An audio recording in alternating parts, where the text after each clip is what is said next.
Hello, and welcome to Back Through the Lens, where two film school friends talk about movies through the haze of nostalgia, the good, the bad, and the ones that aren't quite how we remember them. I'm your host, Rachel, and with me is my co-host, Joe. Today's movie is Practical Magic. As we near Labor Day, the magic of summer is practically over. Some of us view September as a transition month, bridging the warm days of summer with the crisp ones of autumn. Kids will be getting ready to return to school. The NFL will be back on screens, and the witching month isn't far behind. So this is the last episode of season 5, our latest summer season. We thought we'd have a little bit of a transition movie.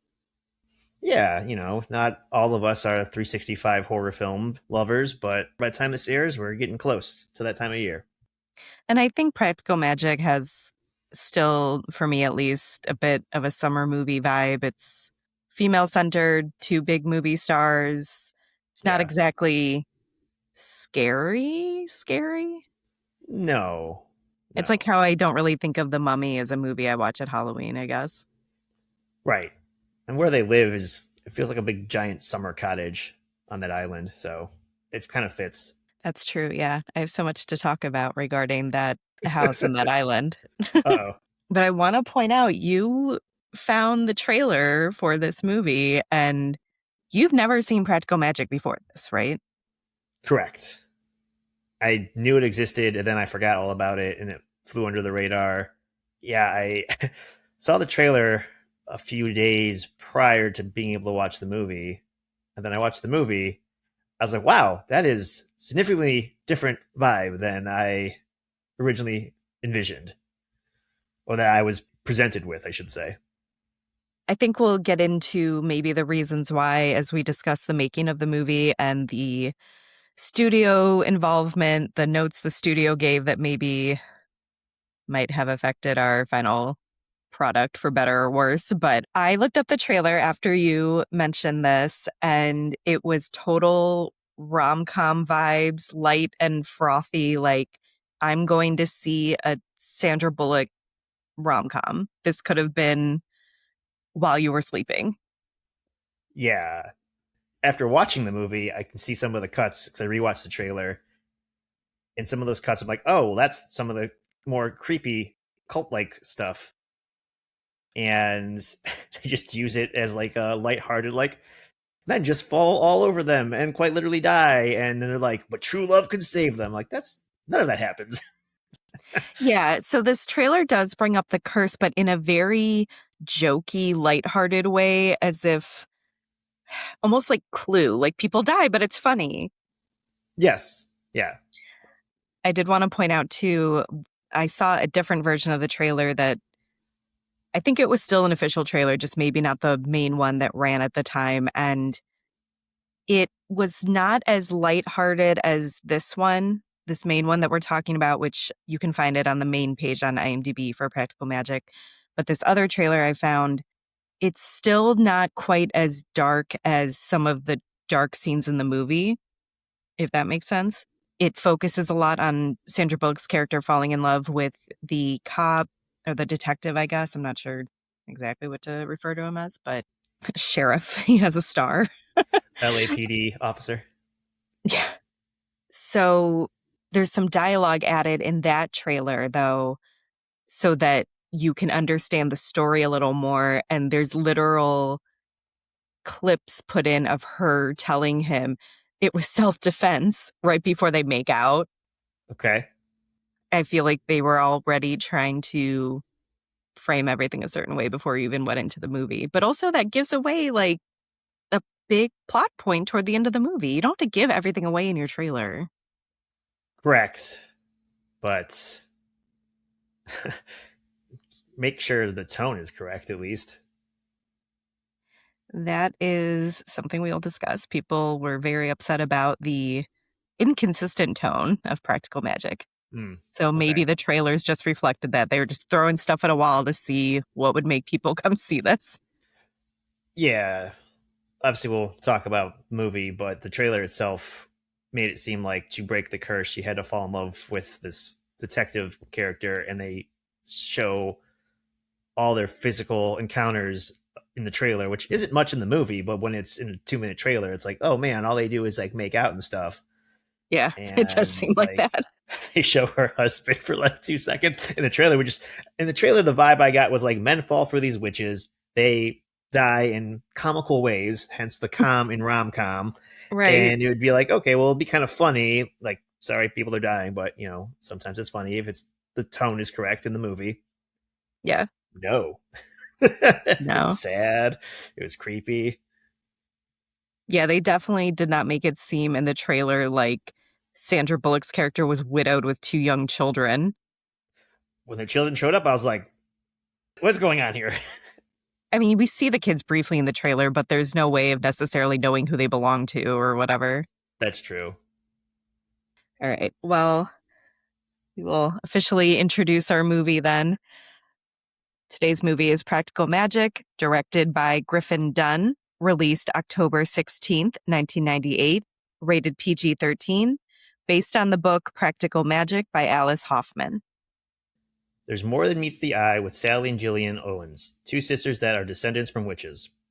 After the Owens curse takes the life of their mother, Sally and Gillian are taken by the aunts, who teach them how to use their powers.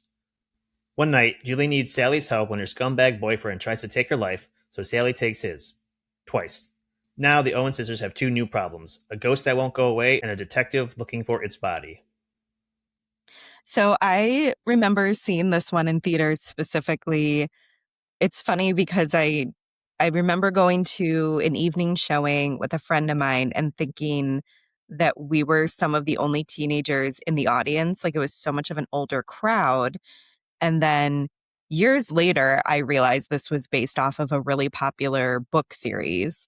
I don't think I had any idea at first that this was based off of a best-selling book. So I'm sure that's why there was this packed crowd of like much older women ready to see the movie version of Practical Magic. I kind of forgot about it, I think. I haven't seen it in a really long time. It also wasn't really available on streaming anytime I would just happen to look. Like you said, it's on HBO now, but even when I was first going to watch it, I could only rent it on Amazon. And even then, it's like double the price of a typical rental. What?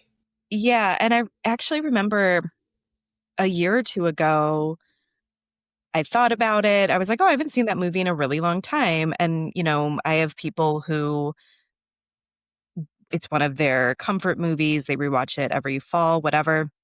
And I was thinking I should revisit it. I haven't seen it in a while. And I couldn't find it streaming anywhere unless I wanted to pay for a rental, like I said.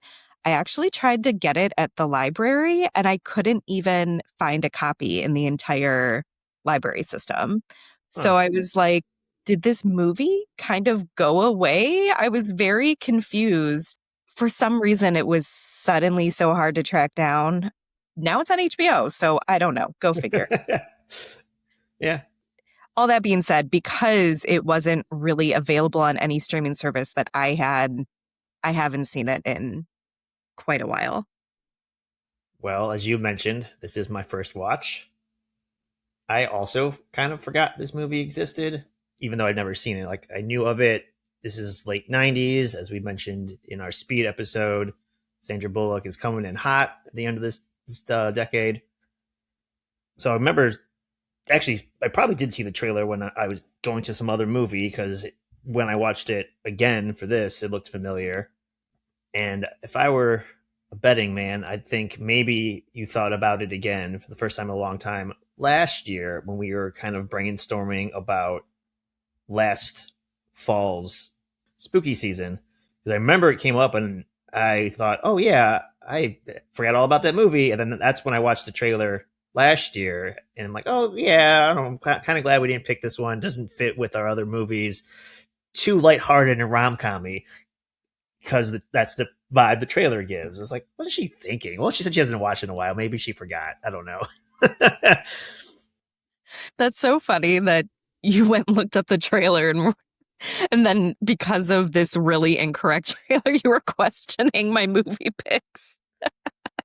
Well, the ones we had last year kind of all fit a little theme, and they were more scary than not. And like this is like, well, this doesn't look anything like it. Just looks like it takes place in the fall, or it's lightly about witches. I'm like, the craft seems scarier than this, or they seem more threatening. Yeah, that is true. And I also didn't know it was a book until typing it like 2 weeks ago. Like, oh, it's based on a what now? Okay, interesting. I never knew, and it's I don't know how many books are in the series, but it is a series, which Hmm. it was again news to me. You would think that I don't know there would have been more movies since then. Yeah, that was surprising to me too. I read Practical Magic, the book, a few years back. I haven't read anything else in the series yet. The first book, I don't remember a lot of it, but I know they talk more. The story follows Sally's girls more as they grow up and become teenagers. And it's sort of like almost more Sally's daughter's experiences growing up as witches. The aunts aren't really a huge part of it. So it is really different. I mean, I remember the book being long too. So it's always just hard to adapt something like that because obviously you cannot put everything into a movie. Right. For what it's worth, I did find a Reddit AMA with Alice Hoffman, the author, and a lot of people were asking her what she thought of the movie version of Practical Magic. And she said that she loved it. She had great actresses cast, and you just can't really expect a movie to be fully the same as the book. When people would Right. ask her about, how do you feel about things that were cut or the focus on Sally and Jillian generation versus the younger girls in the book, and she's like, you just can't like really expect it to be the same thing. But she's apparently very happy with it and had a lot of fun making it because I think she was on set and like someone involved as a screenwriter. Nice. That being said, I could not find too much about why Warner Brothers decided to make this movie. The best I can figure is there was a hit novel. And so in 1995, they bought the rights. And that's pretty much how we begin.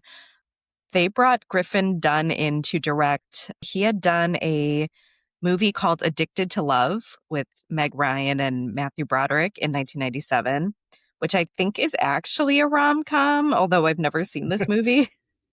Okay. He was considered a woman's director, and he said that he thinks maybe they just thought he did a good job directing Meg Ryan. He seemed a little confused about this too. I have a quote from him. I'm a product of generations of very strong women. My grandmother was a cattle rancher, and my mother grew up on a cattle ranch. She was sick with MS, but incredibly strong in spirit. Passed that spirit of strength onto my sister. I thought of the generations of women in my own family and how much I've learned from them, how much I love and respect them. That was my portal into telling the story. And for anyone who does not know, Griffin Dunne's sister is Dominique Dunne, who was in Poltergeist. We talk a little bit about her death and her family in our episode on Poltergeist. Their father is Dominic Dunne, who is like a prolific writer for Vanity Fair, a lot of celebrity Hollywood writing. And then he moved on to covering trials and true crime because he felt like the court system didn't really do his daughter justice after Dominique's murder. Griffin Dunne, probably best known as an actor. He was in Martin Scorsese's movie After Hours, like early Martin Scorsese. Also in American Werewolf in London. Is it the friend? He's the corpse. Okay. The friend. Yeah. Yeah. Yeah. To modern audiences, he might be better known as Jack's brother on This Is Us. So I knew who Griffin Dunne was. I have like a passing knowledge of the Dunne family, especially Yeah. It because seems like that. I read a lot of like old Hollywood writing, and Dominic Dunne gets brought up a lot. I did not realize that Griffin Dunne directed this. Like I knew who he was. I don't Okay. think I even realized he was a director. Okay. He doesn't have a huge filmography as a director. I read something that said this was the last major studio movie he made. He has still directed other movies. Maybe they were just considered smaller indie movies. He also did a documentary on Joan Didion, who I guess is his in-law in some way, related by Hmm. marriage somehow. Okay. So maybe this was his last quote unquote big movie, but he does have like a huge, huge acting career. He's just never really stopped. But I also don't think he's had like a single huge breakout role, except for the things I mentioned. Yeah. Okay. So Sandra Bullock said that the failure of Speed 2 What is she kind talking about? I It's a know. great movie. She felt that that freed her up to do smaller indie projects. She said in press junkets for Practical Magic that it convinced her to stay away from blockbusters, but it also kind of took the pressure off of her to be in huge movies that always made a ton of money, and she could just pursue roles that were more interesting to her, whether it was big budget or whether it would be a big payday. So that led to her doing first the movie Hope Floats and then signing on to Practical Magic. But she signed on first, and then she suggested Nicole Kidman to play the role of Jillian. This is a quote from Sandra Bullock. I was like, Nicole Kidman seems like the perfect person. Our energies are so opposite that we needed what the other person had. I know I needed what she had. I don't know why I thought of her or why that worked. It's just one of those things, those magical things. Ah, nice. Nicole Kidman, I've mainly only got to work with men in my career. So the idea of working with Sandy on something like this, I thought, wow, that sounds fun. And I want to work with a girl. Okay, that's fair. Yeah. Aidan Quinn was cast as Gary, the detective, because one of the producers, Denise Denovi, said, we wanted a Gary Cooper kind of guy, quiet, taciturn. Gary Cooper in High Noon, Meet John Doe, kind of a slightly older looking, very handsome actor. I can see this. Denise said of Aidan Quinn, he radiates goodness, but he's manly too. Hmm. Interesting. Just imagining Gary Cooper in High Noon and like subbing in Aidan Quinn for that now, but that's fine. Yeah. I don't know. I didn't love this choice. I don't know. Maybe because I didn't recognize him, and also the trailer made it seem like he had a bigger role than there was on screen. But I was like, I feel like this could have been somebody else, and it might have had a bigger impact on me. I don't know. I was actually fine with it because I thought he just looked like a normal guy. And I liked True. that for once. Yeah. The character of Jimmy, who is like Jillian's scumbag boyfriend, as you put it earlier, uh, he was originally supposed to be a Texan. Basically, Goran Visnik auditioned and they liked him, so they rewrote his character. In the information I found, they said his character was Croatian, but then Jimmy's referred to as Bulgarian at least twice in the movie. So Eastern European, Yeah. Balkan. Yeah. I could have just made Um, it Transylvania for this movie. It would have worked. yeah, they do mention Transylvania at some point too, but I thought that was a joke because she calls him like a cowboy Dracula thing. It's weird that he was supposed to be Texan because he does seem to have some sort of obsession with being a cowboy. Yeah, I figured they just kept all that in from when he was Texan. It Yeah. kind of makes it better. I feel like if I see a big Texan on the screen decked out as a generic Texan would be decked out, it's like, yeah. And then he keeps saying, I'm a cowboy. I do this, blah, blah, blah. I'm like, obviously. But this guy who didn't look like that and he's like kept talking as if he was somehow Yeah. worked for me. I don't know. It made him just a little bit more weirder and up the creep factor towards the end. I agree with that. It made Jimmy feel very strange and unstable and like Yeah. also kind of unknowable because what do you mean you're obsessed with Elvis Presley and cowboys? Right. For the ants, apparently the producers were originally hoping for Vanessa Redgrave and Julie Christie. I know that Diane Weiss was signed on, I want to say with Vanessa Redgrave. She was signed on with someone else because when it was announced in the trades, it was Diane and another actress. And then that other actress's contract fell through and they brought in Stockard Channing. Okay. But I'm fine with this. I love the ants. The ants are pretty cool. The house, the ants' house, was built on San Juan Island in Washington State. Took about a year to perfect the house and the interior design. I'm very confused about some of the aspects of this because most articles make it seem that they just built the shell of the house with no interior, which would make sense because that's easier to build, easier to tear down. And then the interiors were all done on a soundstage in California.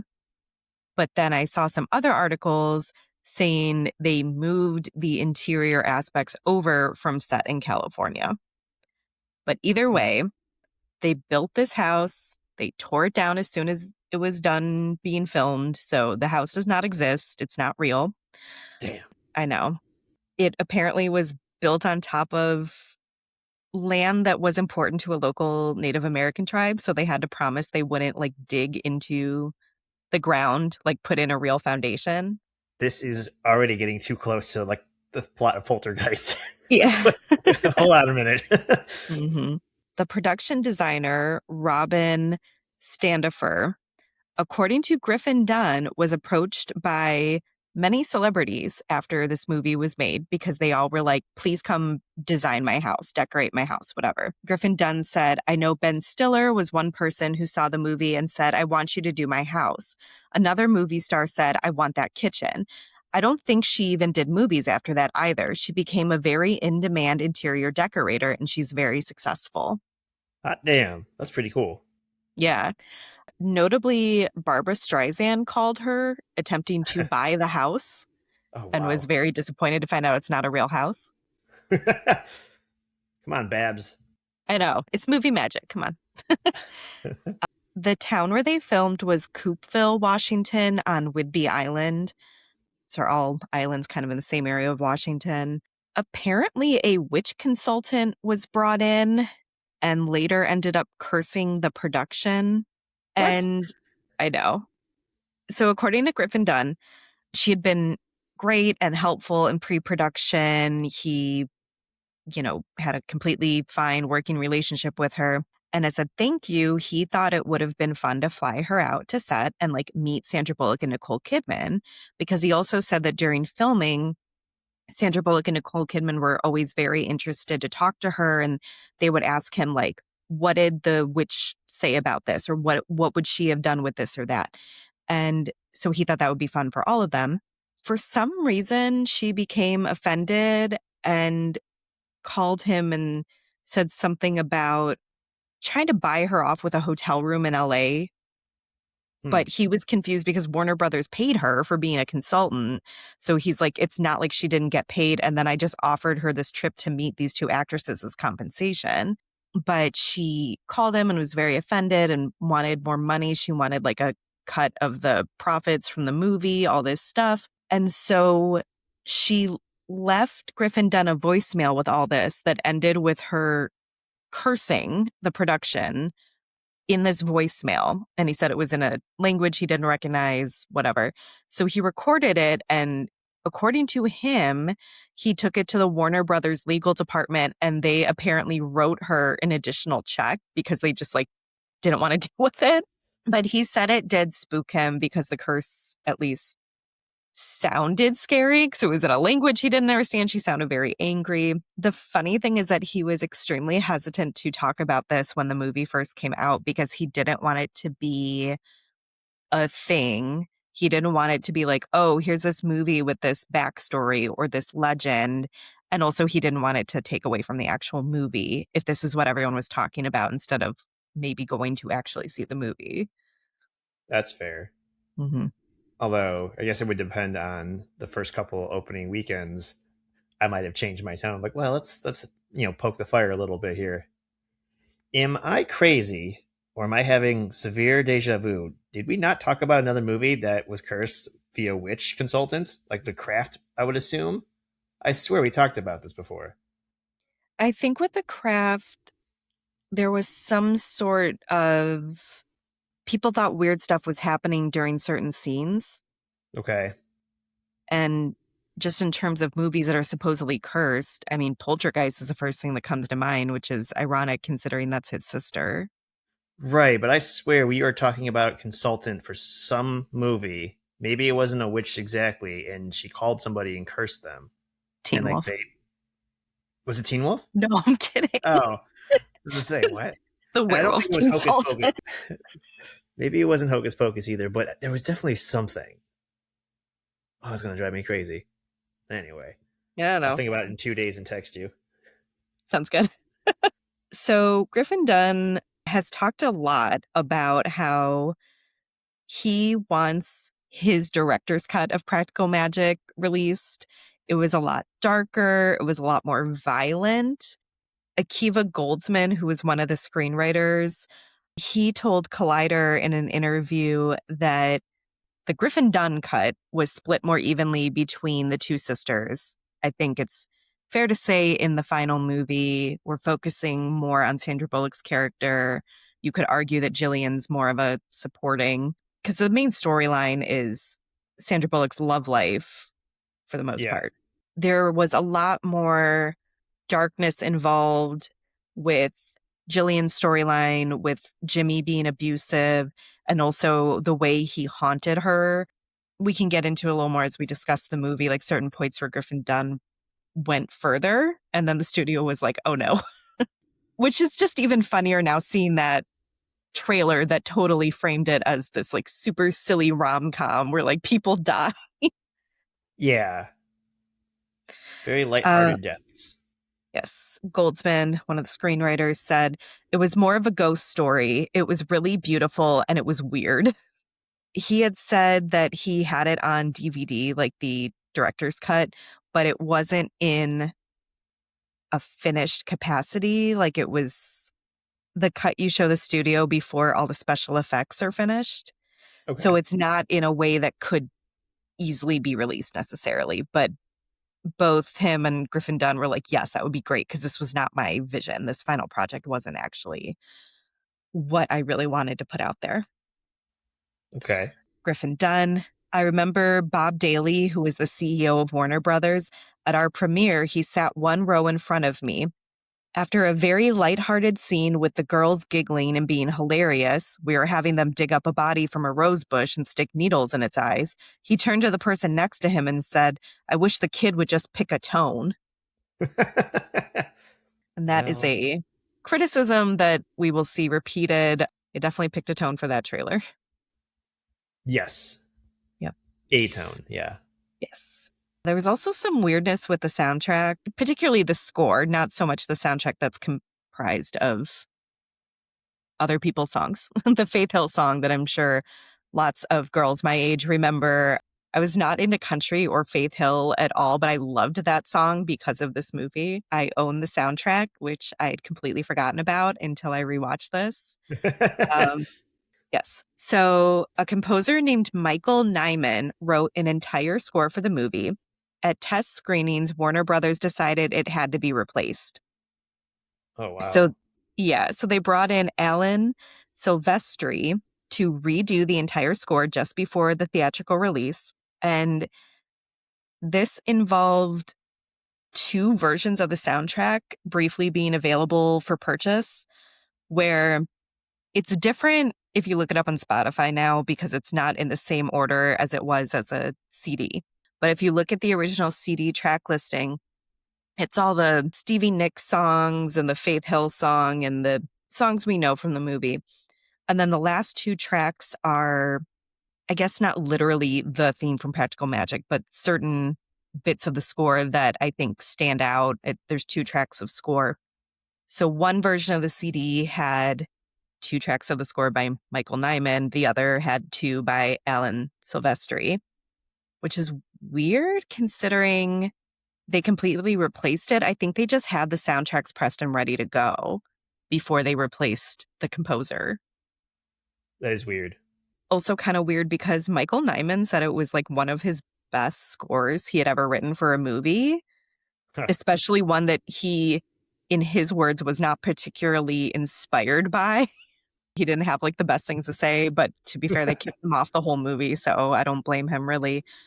But he had retrospectives later, career retrospectives, and album releases that encompass all of his film music he's done. And these include parts of his original score for Practical Magic.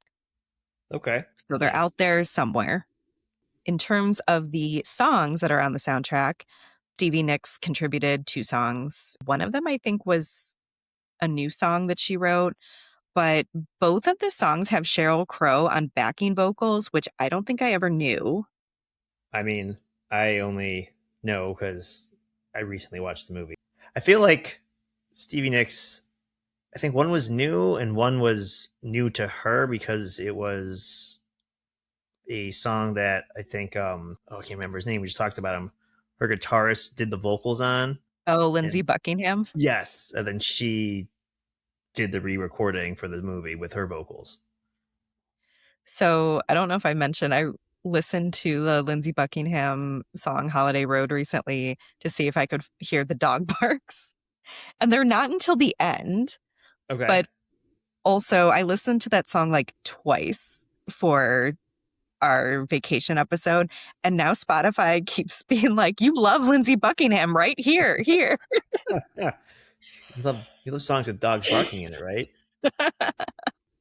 But yeah, so I found a lot of writing that kind of insinuated that Stevie Nicks was chosen because she basically has witchy vibes with her Absolutely, yeah. outfits and her hair and everything. However, no one from the film actually said that was why. So I don't know if this is just people inferring things. She seems like the right choice for this kind of movie, to be fair. Female centered movie, witchy vibes, it works. She But has witchy vibes. She was a whole plot device in one of the American Horror Story seasons about witches. Like, this is the witch they prayed to or whatever. I can't really remember, but definitely Stevie Nicks was a part of that and like leaned into it. I've never watched like any season of American Horror Story, but that makes me a little more interested to watch the witch season now. There's like 3 good seasons, but they have like 15 of them. I stopped watching a long time ago. But Stockard Channing claimed in interviews that the wardrobe and accessories for the ants were based off of Stevie Nicks. Well, there you go. Yep. Onto our movie. Our whole opening scene is the story of the curse, the story of their ancestor Maria, who was attempted to be hanged during the Salem witch trials, maybe? Is that the vibe we're getting? That's the vibe, but obviously they weren't in Salem. They were on the island, right? But it's See, I a think they're still supposed to be in Massachusetts oh really? I don't in the know. movie Hmm. and the book. Oh, okay. Yeah. Well, then I guess so. The setting looked very much like they were on the island still because there was a beach and a field, and I don't know. It just didn't seem like. I think she did run away to an island after she survived her hanging. New England has islands, that's fine. Either way, we don't really get any intro to the movie. We just kind of jump into the scene. There's no crazy Mhm. font. There's no logo. There's no descent down an elevator shaft for 20 minutes. Yeah. Um, I liked it though. It was a nice change of pace. You're just writing the story. just right in there. Yeah, I was fine with it. It was just shocking for the end of the 90s. I expected like smoky practical magic logo or something. Or, I don't know. Yeah.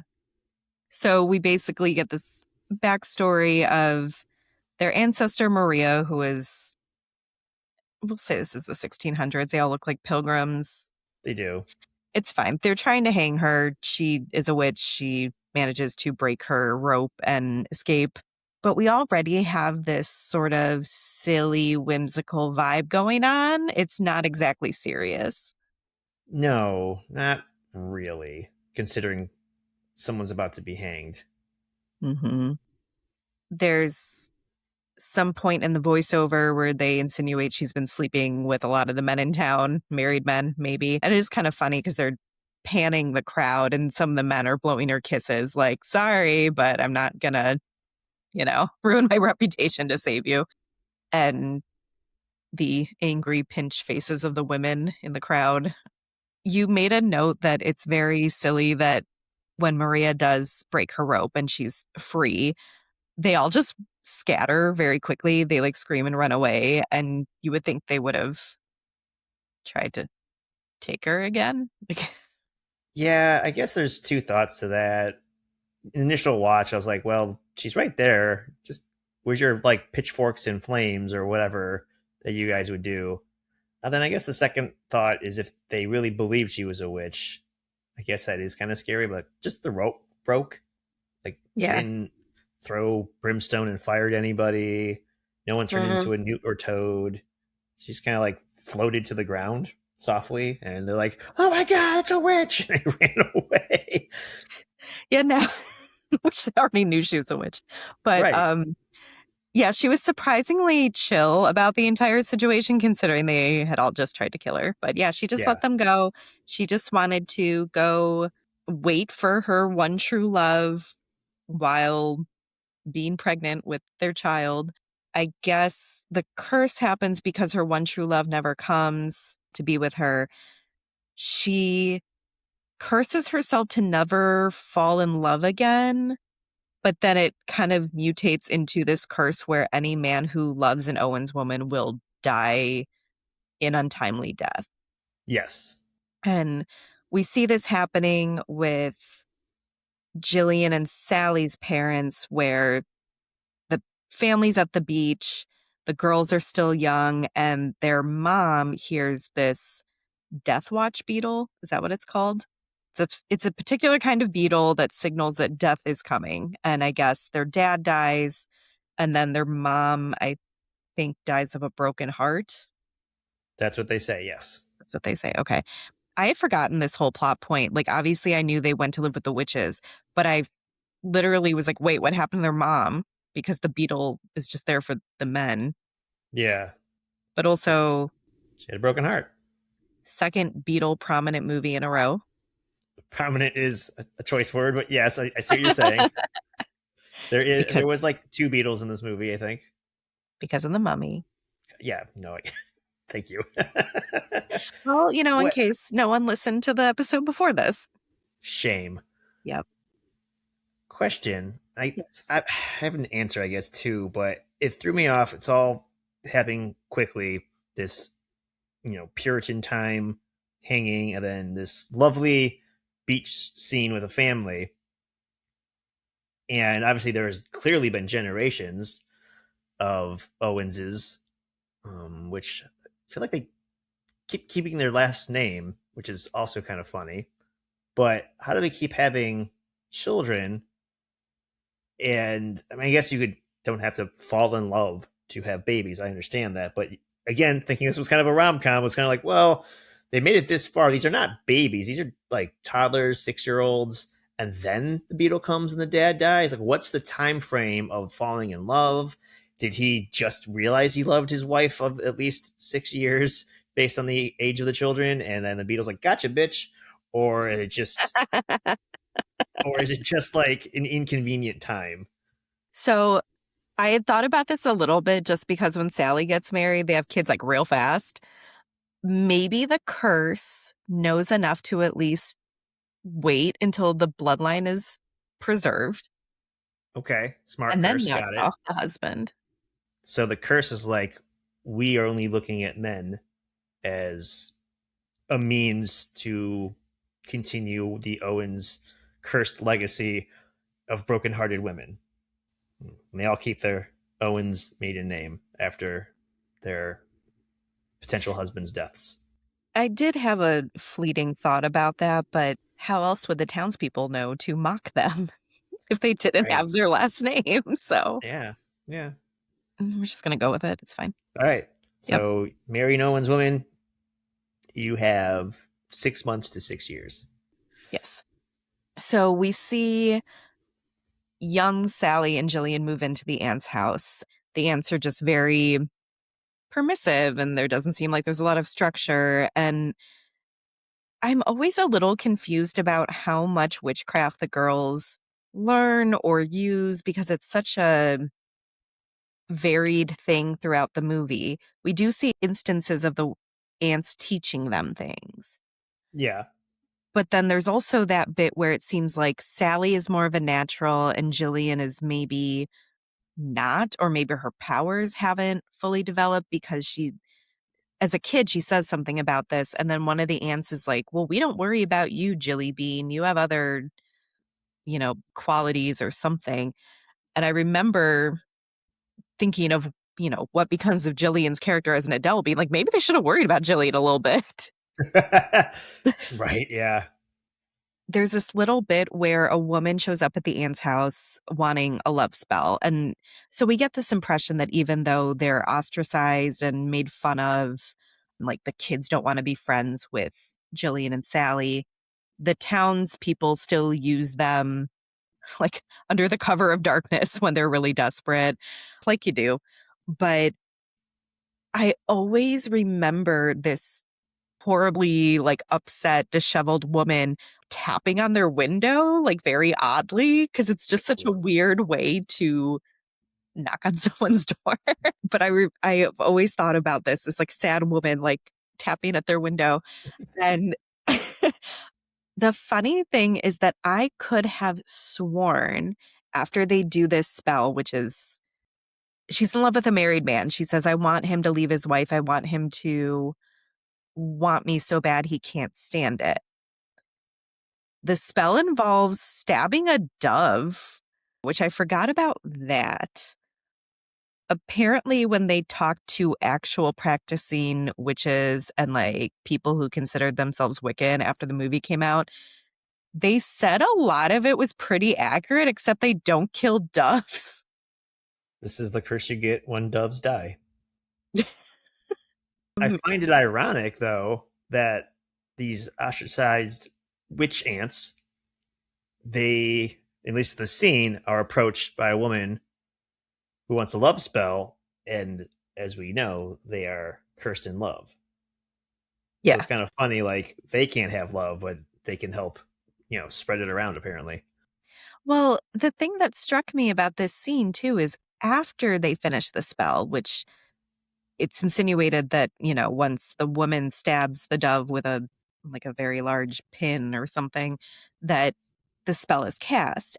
But after it's all done, after she stabs the bird, one of the ants says, be careful what you wish for.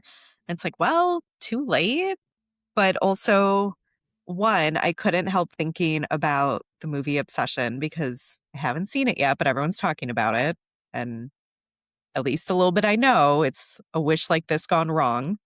right? Yes.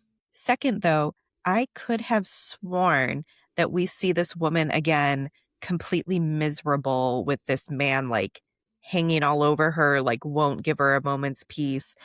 And we don't. So I maybe am remembering that from the book. I swear there was something where we see her again later and she's just miserable.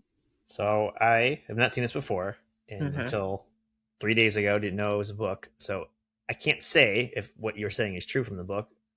First thing I thought of was maybe you're thinking about Skeet Ulrich in The Craft, because that's also a thing that happens. That is Is it true. Bonnie? Whatever, Nev Campbell. No, Sarah, right? The One of the them. good witch. Yeah. Yeah. Oh, that's right. Yeah, yeah, yeah. By the way, it's a very similar situation. Yeah. Yeah, I'd forgotten about that. It was funny seeing how nonchalant the ants were about like, oh, be careful what you wish for without, thinking to maybe discuss this with her before they did this spell. But also they could play with other people's lives in such a way because like this is going to affect like this other guy, right? And his life and his family. And I think the Stockard Channing character is like, just take the money. I was going to bring that up. There was a shot of a big wad of cash, and I don't know what kind of other jobs they do to make income for that giant house, but Yeah. apparently witchcraft on the side pays well. Right. It's a good that's, point. Yeah. that's their side hustle. So this leads to basically Sally hoping she never falls in love. She casts this spell about an incredibly specific guy who will be her one true love. That she's like, that's the point. No one like this could ever exist. And Yeah. then Jillian's like, I can't wait to fall in love. So we have our polar opposites already. Also, young Sally is played by Camilla Bell, who I don't know what she's actually been in. I just know who she is. I know that she dated Joe Jonas after Taylor Swift, and that was a whole thing. Like, this is all I know about her. Okay. Um, that's, Taylor probably cursed them as well. Yeah, she wrote a song about her. I'm sure she did. Okay, so I do like this transition we get from the girls being really young, like younger Sally's like staring out into the sky after she casts her spell, and then it dissolves to older Sally also looking out the window at the night sky. But I feel like they're already visually setting them up to be so different because Sally is basically in her PJs and her robe and these big glasses, and Jillian just always looks so cool and glamorous and Yeah. is wearing like skimpier outfits. Yes. Yeah. Yeah. I was gonna say it. I just realized this is the only scene in the movie where Sandy has glasses on, prescription glasses. Is it because her younger self did? Because in the rest of the movie, she doesn't have it. Do we need that to understand that? Oh my god, the non vibrant redhead is Sandra Bullock. Which sister could that be? Because it's that transition, which is a cool transition. But then that's the only time she's got prescription glasses on, and then she just looks like Sandra Bullock as we all know and love her. Hmm. I mean, obviously, there's more time that passes, so maybe she got contacts in those years that Jilly was away. But it was just a weird thought I just had, like, oh yeah, she does have glasses on, and that's the only time. I actually thought of this because I couldn't help feeling like they were setting her up to look dorkier in that first shot. Yeah, And then they sort of, well, maybe because she was being really sheltered at first, or she was kind of sheltering herself. She wasn't really going out and like doing anything. And then I feel like her sense of style changes a bit after she meets her first love. Maybe that's part of the sure. characterization. But yeah, so Jillian's running off with a guy. I don't even really understand where she's supposed to be going. I know they get a postcard later that she's in Florida. Yeah, So she and Sally do a blood oath before she leaves because Sally's like, I feel like I'm never going to see you again. Which I want to point out in the trailer, they make it sound like Sally is saying that to one of the men, yes, but they, you know, cut their palms, do a blood oath, which is like, why do we have so many blood oaths in our podcast? yeah. Also, these are sisters, so it's like the idea of like a blood oath is like brothers or sisters, or we're bonded now in blood. We're like these are legit sisters. You They're were already related, yeah. yeah. Your parents kind of gave you your own blood oath. Honestly, like you already have some very similar DNA, but good old blood oath. Neat. Neat. Gotta do a blood oath. Yes. So I did like this bit after, though, when they're walking through town, Sally and the aunts, and Sally's just looking so forlorn and lonely. Like she hasn't seen Jillian in ages. And apparently she has no other friends or social circle, which I guess makes sense because they're supposed to be ostracized. But Yeah. literally everyone is spooked by them. And the aunts just keep trying to like talk to people. And then they even spook a horse. It's like pulling a carriage. They're trying to be so nice too, and I forget which one is the more talkative one. But the other aunt was like, "Just give it a rest." She's like, "I will never." Hello, how's it going? How are you today? And just like really, just feels like the one aunt that's like that is she must have worked retail at one point. You just talk to people that don't want to talk to you. Diane Weist's character, yeah, I think she's Jet. I can't remember now, but I feel like those are always her characters, just like super friendly and like grandmotherly, and I get the impression that this is probably what she's like in real life. I hope so. I know.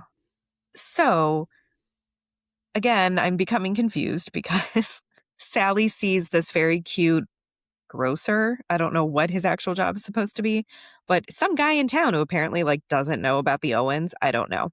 But they share a look as they pass by each other, nothing crazy. And then the next scene, it's like the clock in the center of town dings and it's time for Sally to go run after her man. And you get this impression that the ants have like done something to encourage this.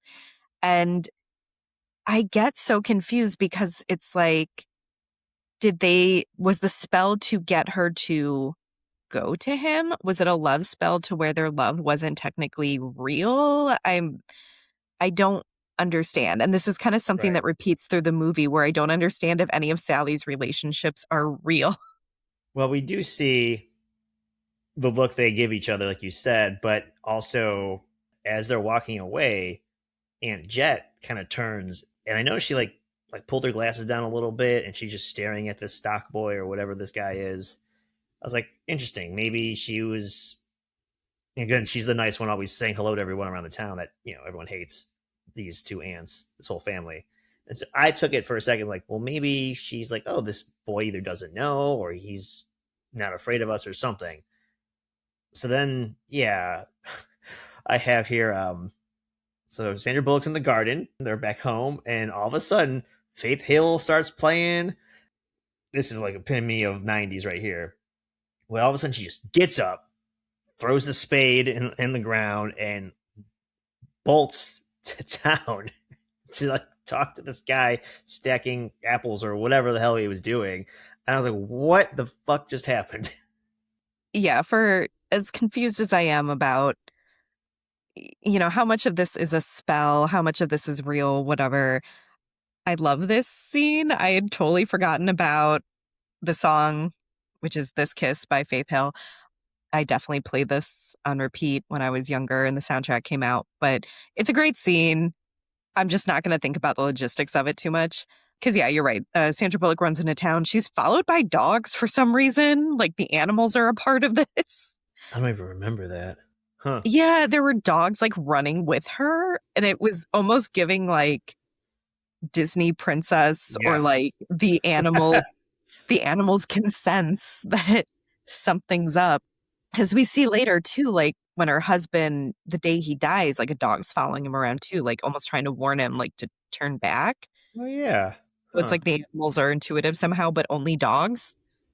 Sure.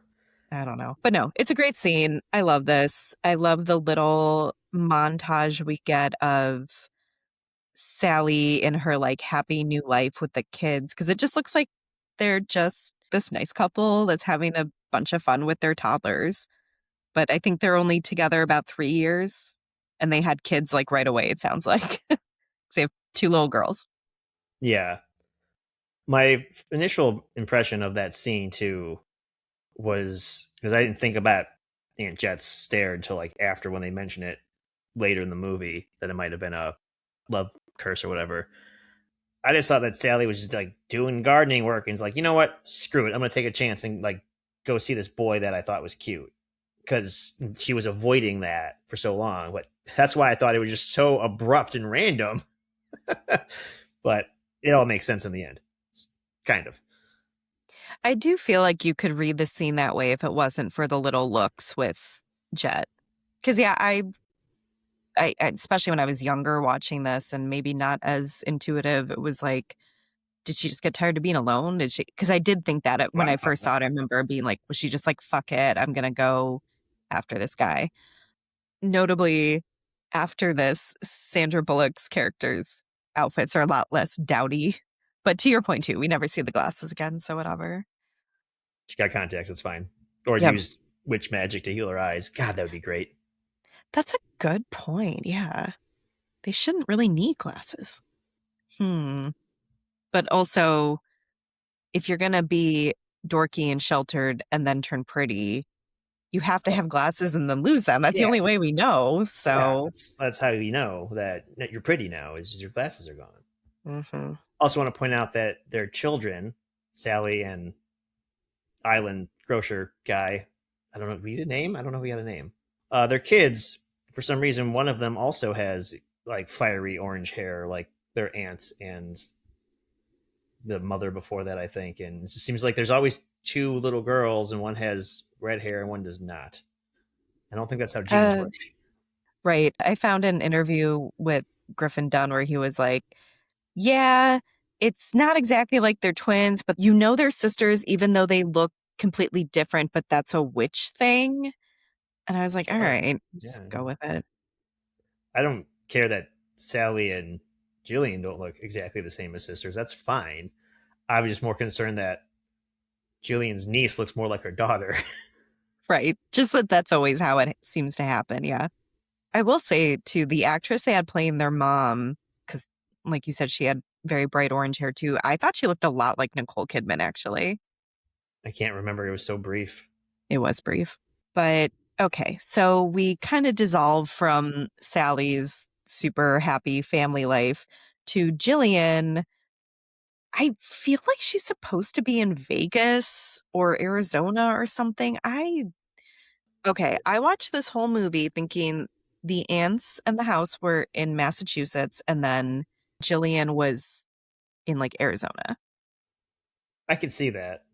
Okay, I just felt like she bounced around that too. Yeah, but I felt like her and Jimmy were in Arizona. because he's a cowboy. Yeah, it's where the cowboys live. He's like, I Yeah, know what I'm doing. right. I always had the impression that Jillian is almost at like a sex party or something, because it's just like all these people are around, and then she just gets blindfolded by this weird, scummy, sleazy looking guy. It probably was. Okay. Thank you for going with me on this. She has her other talents. The ants have told us this. Right. By the way, this actor that plays Jimmy, I remember him being on ER, and I literally don't remember anything about his character on ER, like nothing. I barely even remember that show. We go back to Sally, and the beetle is making its noise. And I hate, like, this is such a well done scene, but I hate this for her when she's like tearing up the floorboards of their house, trying to find the beetle. And this is cut with her husband in town doing his grocery deliveries, whatever it is that, his job is. And I love this fake out with the bike race, even though that would also be like such a strange way to die, too. Like, you got run over during a bike race. So I thought that too. And keep in mind, nothing too crazy has happened yet. It's still pretty early in the movie.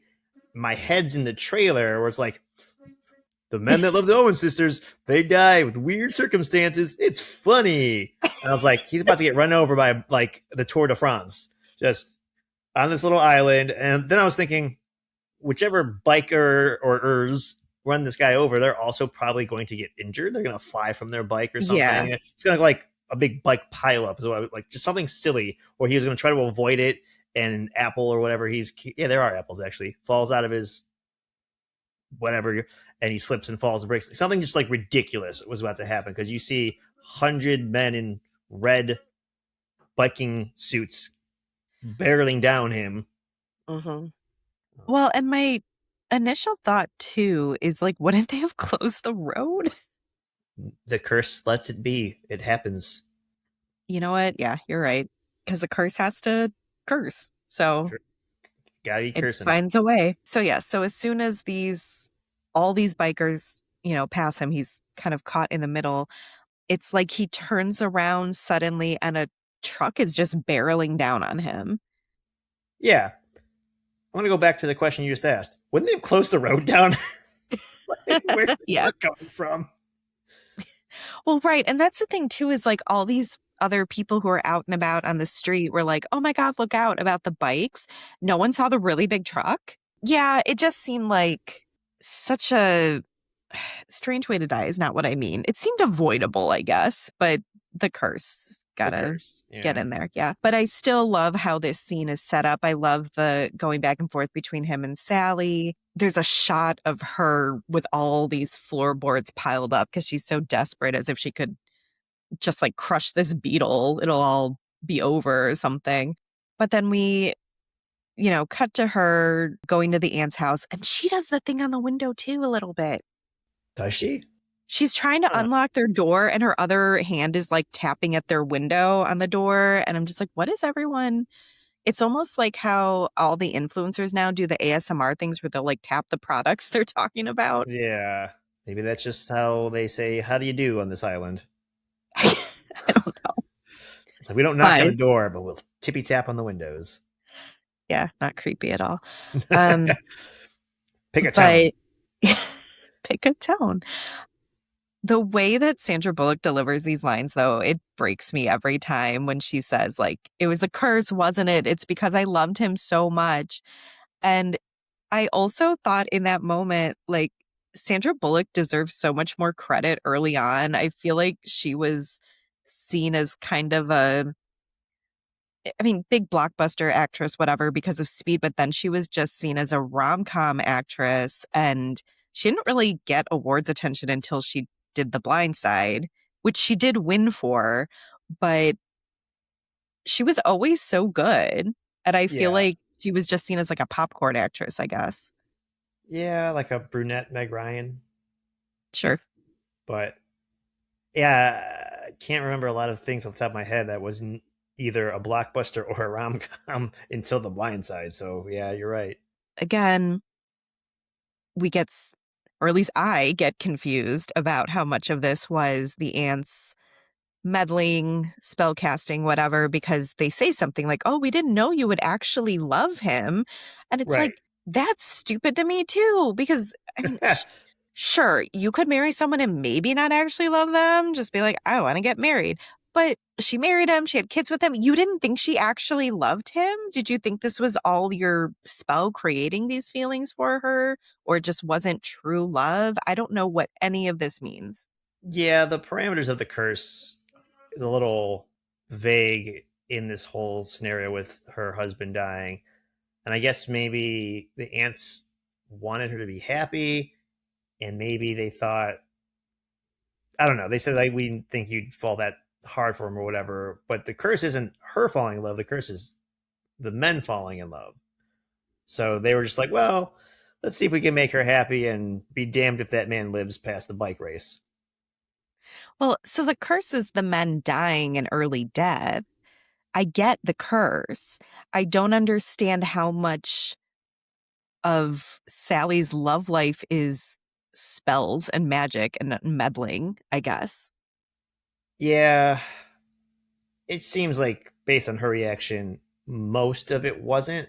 Maybe the initial kind of feeling, or like going back to the gardening Faith Hill scene, maybe that was just like that push she needed.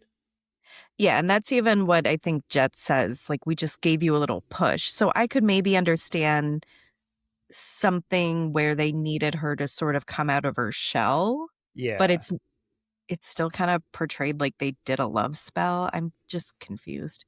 And just I'm also confused at the ants being like, "Oh, we didn't know that you really loved him." It's like, I could tell she really loved him and I saw him for like 5 minutes. Yeah.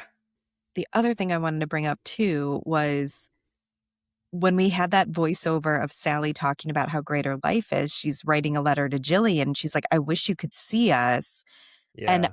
I kind of got the impression that Jillian never even had met her husband. Like, that could be wrong because it's different. It could be very different if say Jillian came home from their wedding. That's one thing, but then has not been home since. It's like you don't get to see this great home life I have with my husband and kids. But I really got the sense that Jillian had not been back for years.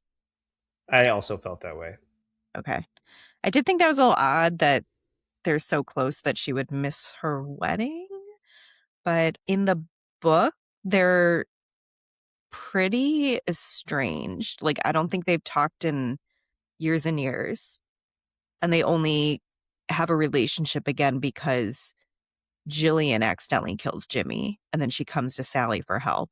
So I don't know if that was maybe some weird leftover where in the movie they're not estranged, but they haven't they still haven't been around each other. Yeah, I feel like maybe for audience purposes, also to streamline the movie, keep them arm's length but not estranged. I also thought it was so weird too that Sally makes a comment that like they're just this great normal family now, and no one's making fun of them in the streets. And then apparently, as soon as her husband dies, they all just go back to making fun of Sally Owens and her kids. Oh yeah, they're like, well, maybe they're not witches that are cursed after all. Oh, he got hit by a what now? Witch, Oh, witch, that's you're a right. witch. Yep. Like, Yes, yeah, that's right. yeah. Because, yeah, later we see that all the other townspeople are aware of the existence of this curse. Okay, you're right. Yeah, they know. They were like, oh shit, her husband died. Never mind. Okay. But this is when we have Jillian driving back home singing Case of You by Joni Mitchell. I just want to point out that this soundtrack and this song in particular was my introduction to Joni Mitchell. But this is also where I started to get confused about where everyone is actually supposed to be within the continental United States, because that's a long drive from like Arizona to Massachusetts. Yeah, I really like this scene. They did a cool job of kind of showing this long drive. She is very much not on an actual road in real life. It's very like old Hollywood behind a steering wheel with backdrops and whatnot, and everything's done with lighting, which is really cool because it goes from midday yellow, sunset orange, midnight blue, while she's singing this one song. She's singing this one song apparently across the whole United States of America. But the way they did that, it was really cool. Okay, so this is when Jillian comes back and kind of gets Sally to get up out of bed and like take care of her kids and whatever. But then she leaves again, but we don't exactly see her leave. It's just like one day Sally wakes up and her bed is empty. So my note says dot dot dot wait dot dot dot. Did Kidman come visit her or no? I wasn't sure if she actually, we see her driving, so that makes me say yes. But then she literally fades in this scene, and I couldn't tell if she's just using witch powers to use like telepathy to let her know she's okay, or she just snuck out again in the middle of the night and hence the fading. Because it just seems the whole point of her coming was to cheer up Sally. Like, yes, I'm sorry your husband died, but you have to take care of yourself. You have to take care of these kids. Get your ass up. And then she's gone. And then it felt like, was it just something that Sally was imagining to help motivate her? I don't know. It was weird. But then the whole driving scene, like, what would be the point of that if she didn't actually come see her? I think she was really there. I think they just don't do a great job of showing that she's left. Oh, Um, fair enough. no, I understand why, especially as someone who has never watched this before, that was confusing to you. But I think Jillian really did come visit her. It's just sort of, I could understand like Sally waking up, seeing the empty bed. It's like, oh, did she hallucinate all of this? Did she dream all of this? Like, I understand how you could get that impression. And it wasn't until after But she faded away and she woke up to the empty bed, she's like, "You're right. I am going to finally do something about it." And we had like a little mini montage of her kept talking to her and getting her up and stuff. I don't know, it was weird. well, and then right after, it's the voiceover with her writing Jillian a letter, which kind of adds to the confusion a little bit. But because I even said, like, oh, Sally's writing her a letter now. I didn't realize she had left, like for real. Hmm. I don't know. But while she is dictating this letter, her tea is stirring itself. And I wrote that I wish we had got more fun, witchy stuff like this. Yeah. However, even that's another thing that's confusing to me too, because we see Sally doing little things like this a lot, like mostly the tea stirring. But then she doesn't want her daughters learning anything about witchcraft because she says that to the aunts. She says, I don't want them learning this nonsense. And I'm confused about how much witchcraft Sally and Jillian know, whether they actually do it. And then also, Sally calls it nonsense, which to me, that word implies she doesn't think it's real, but she knows it's real. Right. And then also the aunts even say like Sally's always had more of a gift for it than Jillian. Not necessarily in those specific words, but that's the impression we get. She was more naturally inclined. Mm-hmm. Yeah. Jilly has other talents. Never say what. Yep. They really don't. Like, I understand a lot of the criticism of this movie is the pick a tone thing, but to me, I'm watching it back, I was more frustrated with what felt like these inconsistent characterizations, I guess, or I don't know if storylines is the right word, but it just felt like Sally especially was very inconsistent in certain ways, and I didn't understand how much witchcraft was really, like, playing a big role in any of this, and whether she does it, whether she doesn't do it, I don't know. I feel like it was embraced as a child, and then husband died, and the aunts were like, "Well, we kind of maybe had something to do with it, but the curse did the bad part." And she's Mhm. just so mad and heartbroken. And she's like, because they don't live with the aunts, they come back to live with the aunts when the husband dies, and they're like, "Oh, you're not doing X, Y, and Z." No witchcraft, because she's just like, I'm done with it. This is BS. I don't want my daughters living this life. And then like the tea or coffee stirring itself. I think she just does it subconsciously. I don't think I she's could being see a that. I don't think she's being a hypocrite saying don't do witchcraft, and then she does it because she's just like, I agree with that. I will say, though, based on those trailers, I really thought there'd be more witchy stuff in this. I thought a lot of different things for that trailer. Okay, Yeah.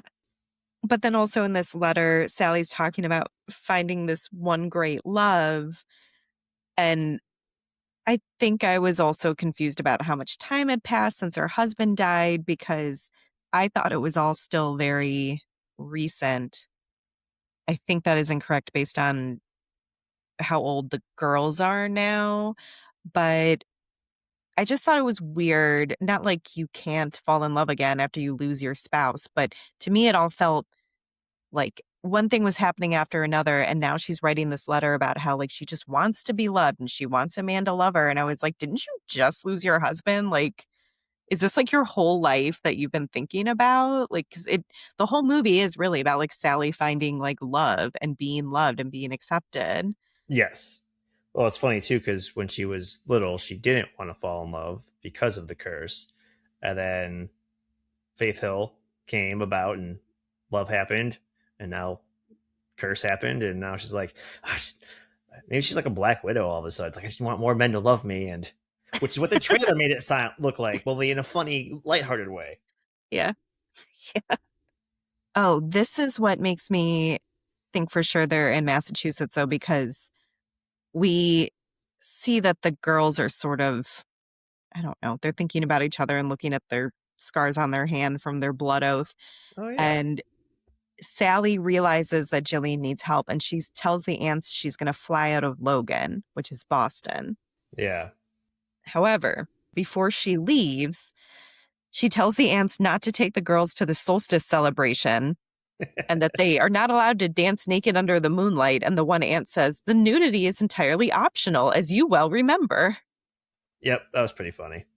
Again, I maybe see what they're saying with the different tones, but I don't think it's that weird to have serious storylines broken up with some comic relief. I don't know. No, not at all.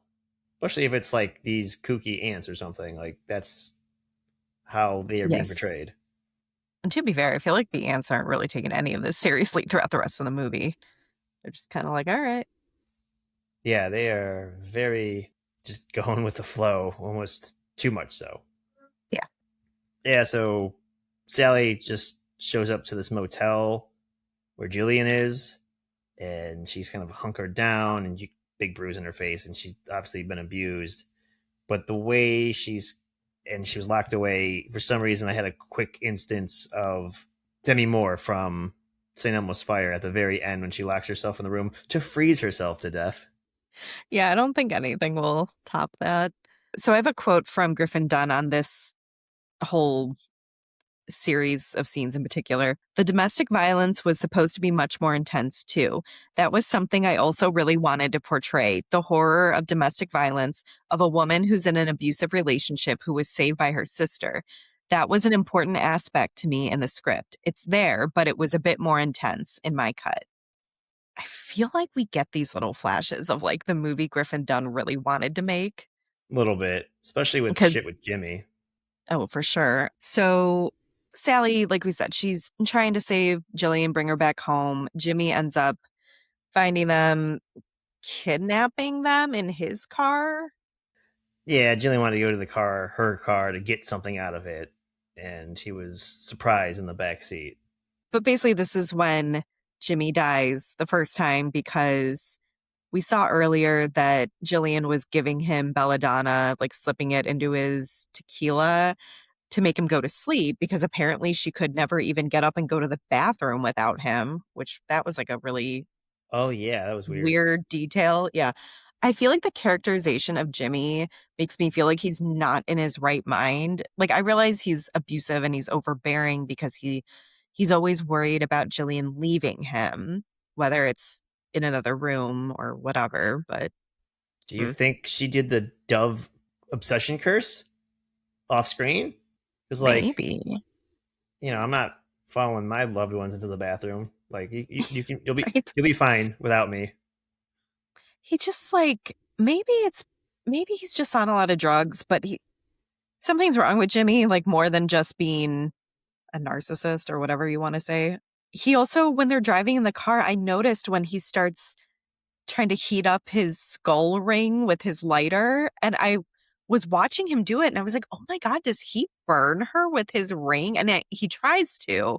There was so much of this movie that, I didn't exactly remember. So I was like more horrified than I think I would have been in this scene if I had remembered how everything goes down. But basically, we get another kind of witchy sister moment where Jillian's kind of telepathy talking to Sally through the rearview mirror of the car, but not really, that the belladonna's in the front seat.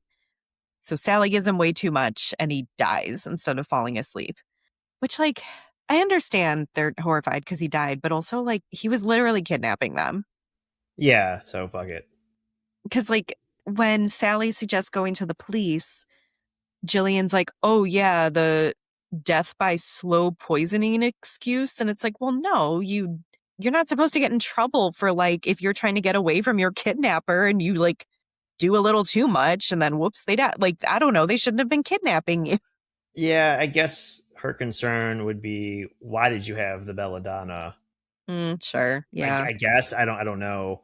I don't know. It's just a plot point to have them Of course. do Yeah. the next thing.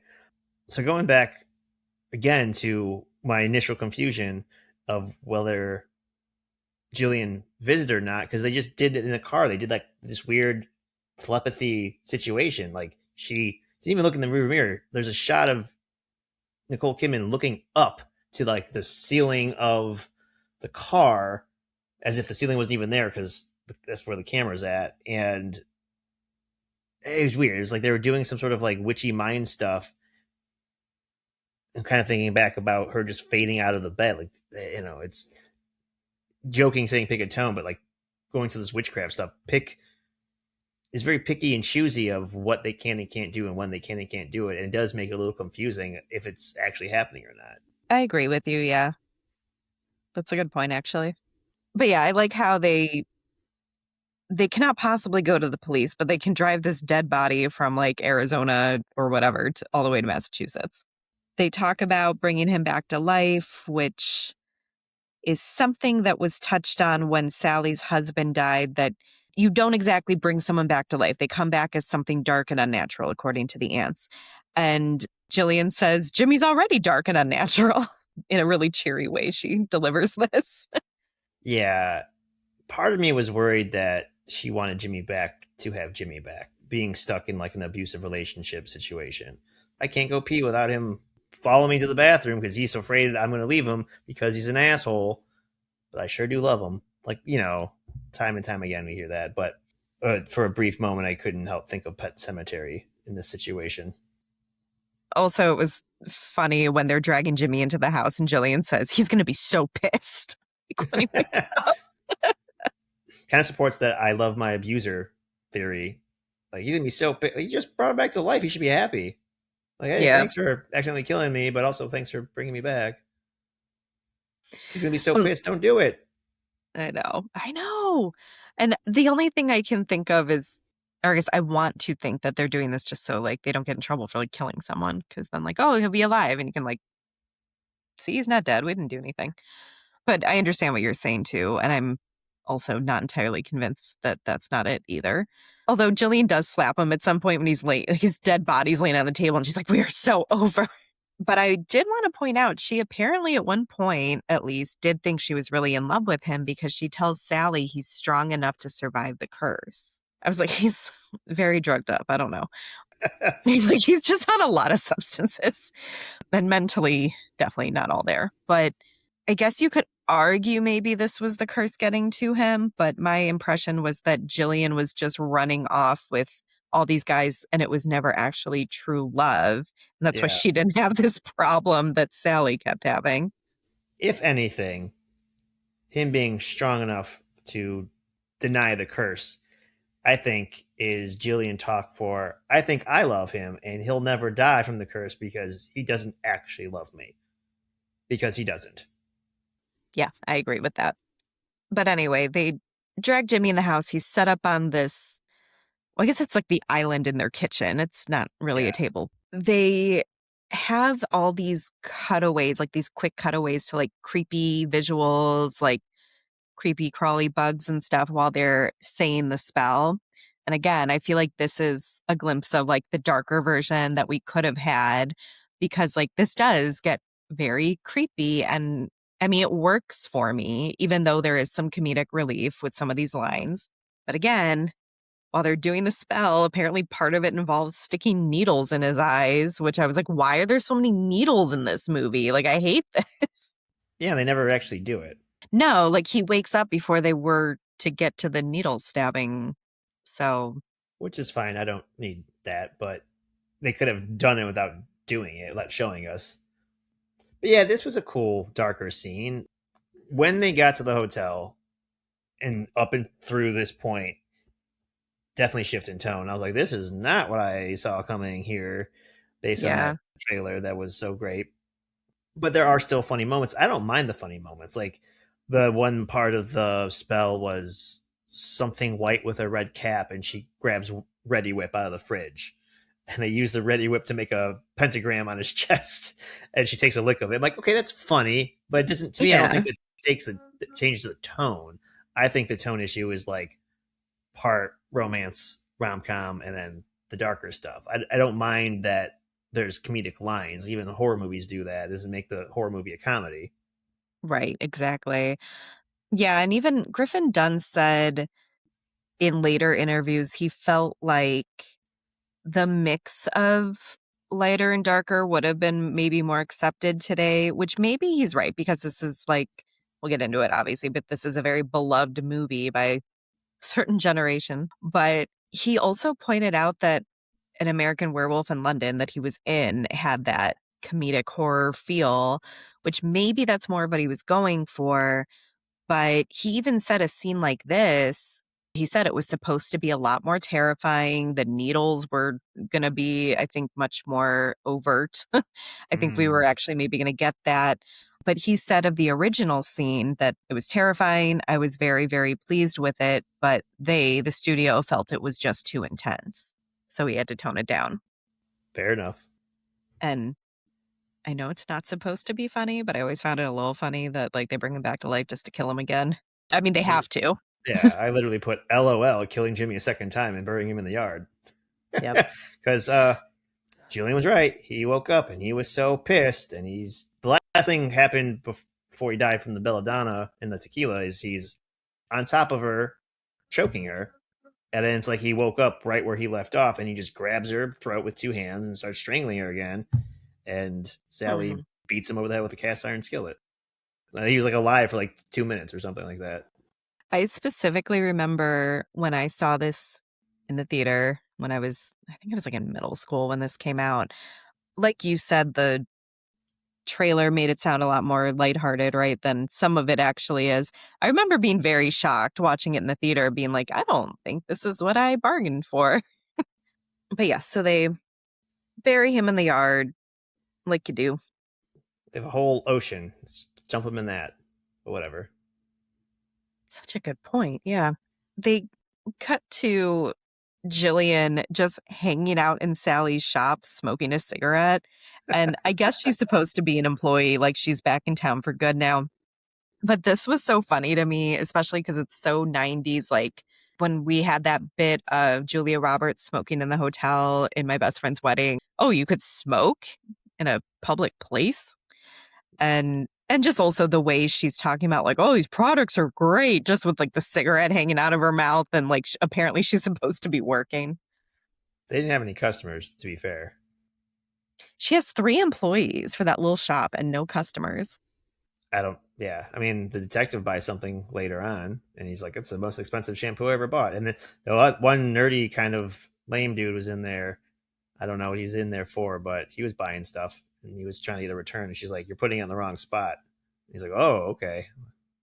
Yeah, so I realized that was supposed to be a joke. I was so confused by that bit because I was like, what is he was losing hair, and she's like, you're not supposed to put it on the top of your head. You're supposed to put it somewhere else. And I was like, the way she was talking to him, like, is he trying to like Right.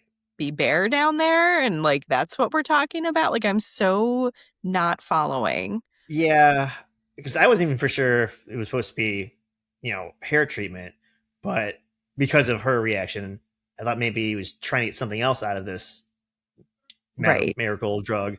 And I'm like, is he supposed to rub it under his pants? Is he supposed to put it up something like a suppository? Is he supposed to ingest it?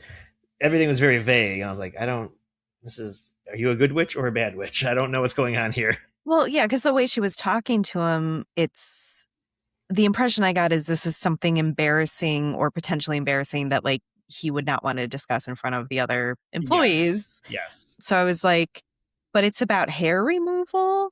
And also, I guess I thought it was about hair removal because he's like, this is making me lose my hair. It doesn't work.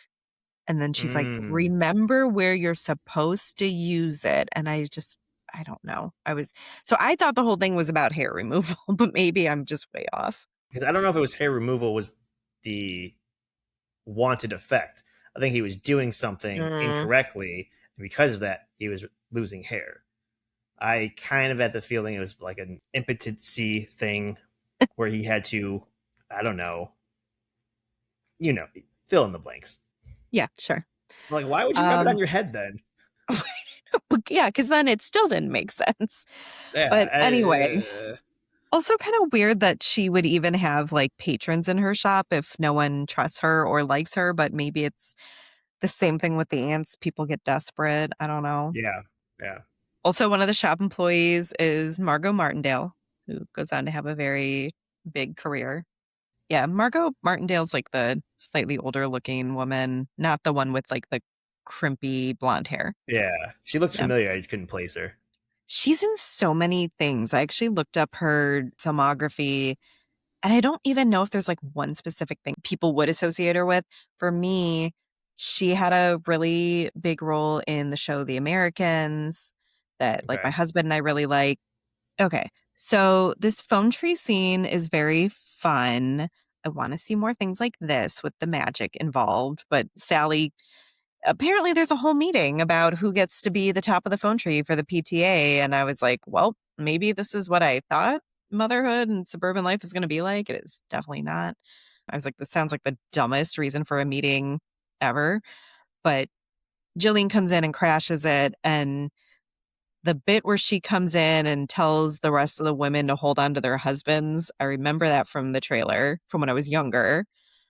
Definitely thought, given that scene and the way the trailer was, that this was supposed to be more of a movie about two sisters who approach love very differently. And one of them is more aggressive and goes through men, and the other one is more wholesome and wants to get married. I don't know.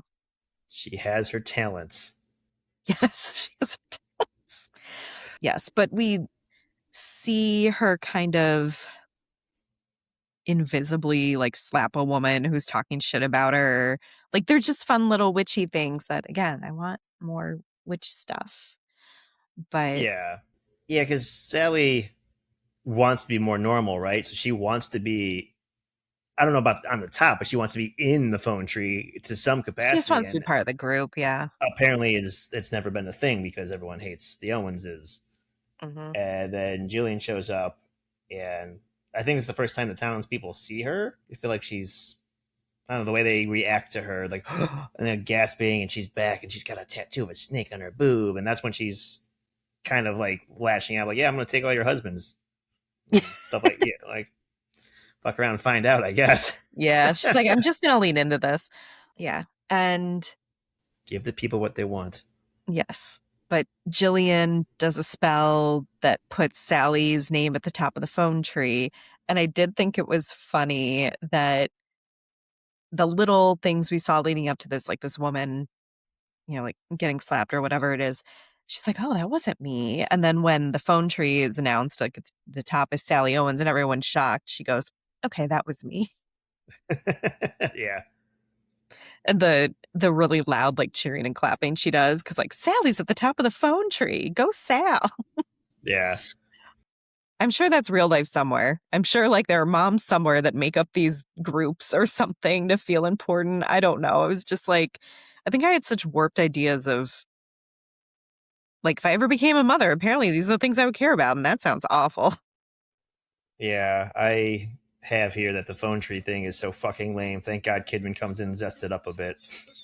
For sure.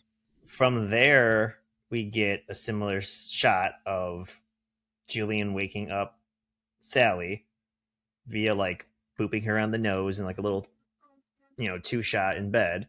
And she wakes her up, and now I'm like, is she imagining this again? Is she gonna disappear, fade into the dark? I I don't love how understand what's you're just going on. you're questioning everything now. But this time, midnight margaritas. These ants are so cool. They have chocolate cake for breakfast. They have midnight margaritas at midnight, obviously. At Yeah, midnight, and obviously. it was really a fun scene. And you see it a little bit in the trailer. They're dancing, but it's very brief and it's a way different song. But Yeah. man, I was watching the scenes like I think I kind of have FOMO. I kind of want to just hang out with these ladies and drink some margaritas. They were having too good of a time. So much, in fact, that I then changed my mind. So I don't want to hang out with these women anymore because they got like really slappy drunk and was like insulting each other and shouting, and it was very Yeah. aggressive. I'm like, like you should have stopped at 1 o'clock when the margaritas ran out. Right. So, according to both Griffin Dunne and Sandra Bullock in multiple interviews, they were truly drunk.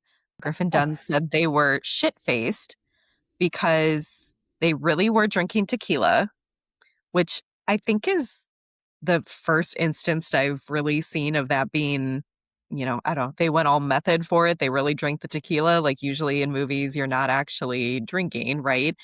But Griffin Dunne said that he started doing shots of tequila with them too. So then, like, after they finished shooting the scene, he was maybe not as drunk as they were, but he was getting there. So he just kept doing tequila shots with them and dancing around even after the scene was done. And in one of the interviews, he said something like, thank God the DP wasn't drinking. Like, our director of photography was still sober. So at least we got the scene. It worked. It was a great scene. It was fun. It was really fun. But yeah, then when they're at the table later after the dancing is fun. They're all just insulting each other. And I understand like some of it's in a silly way where you can be honest with people you're very close with about like, well, you're a bit too much of a goody two shoes sometimes, or, you do this and you really shouldn't. Like, not necessarily insulting them so much, but I don't know. I understood some of it. But then, like, one of the aunts says something like they had to cast an extra spell so that Sally would open her legs when they got her with her husband. I was like, oh my God. They said they stuck like molasses or something like that.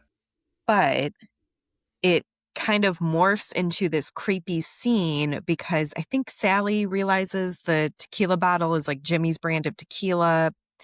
And when she says, where did you get this? The answer drunkenly saying that someone left it on the porch. And like, I like that. This is like my kind of creepy. Like, Yes.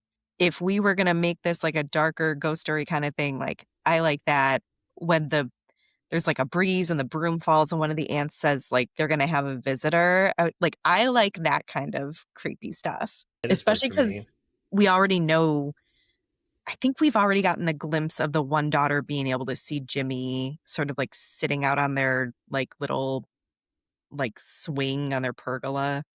It might be like the next morning after the drinking, Maybe. but it's one of the four of them starts singing the Elvis song that Jimmy kept obsessively Yes. singing, and that sobered up Sally and Jillian pretty quickly.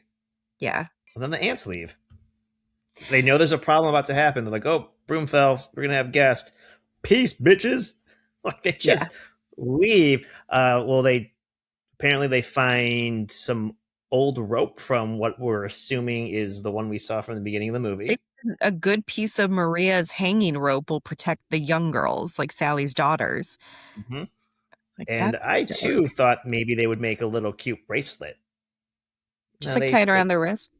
yeah, no, they put a hanging rope around their great niece's necks. I mean, as a, like a necklace, like almost like a puka shell necklace, but it was just like the symbolism was like, I don't know how I feel about this hanging rope being used. I mean, to Around her protect them, which neck. was good. Yeah. It Yeah, I was, know. I get it, but also, what about your actual nieces? Could they use protection? Okay, apparently, they left a message saying, "Clean up your own damn mess." Yeah, I forgot about this entire part of the movie that the ants leave for a bit.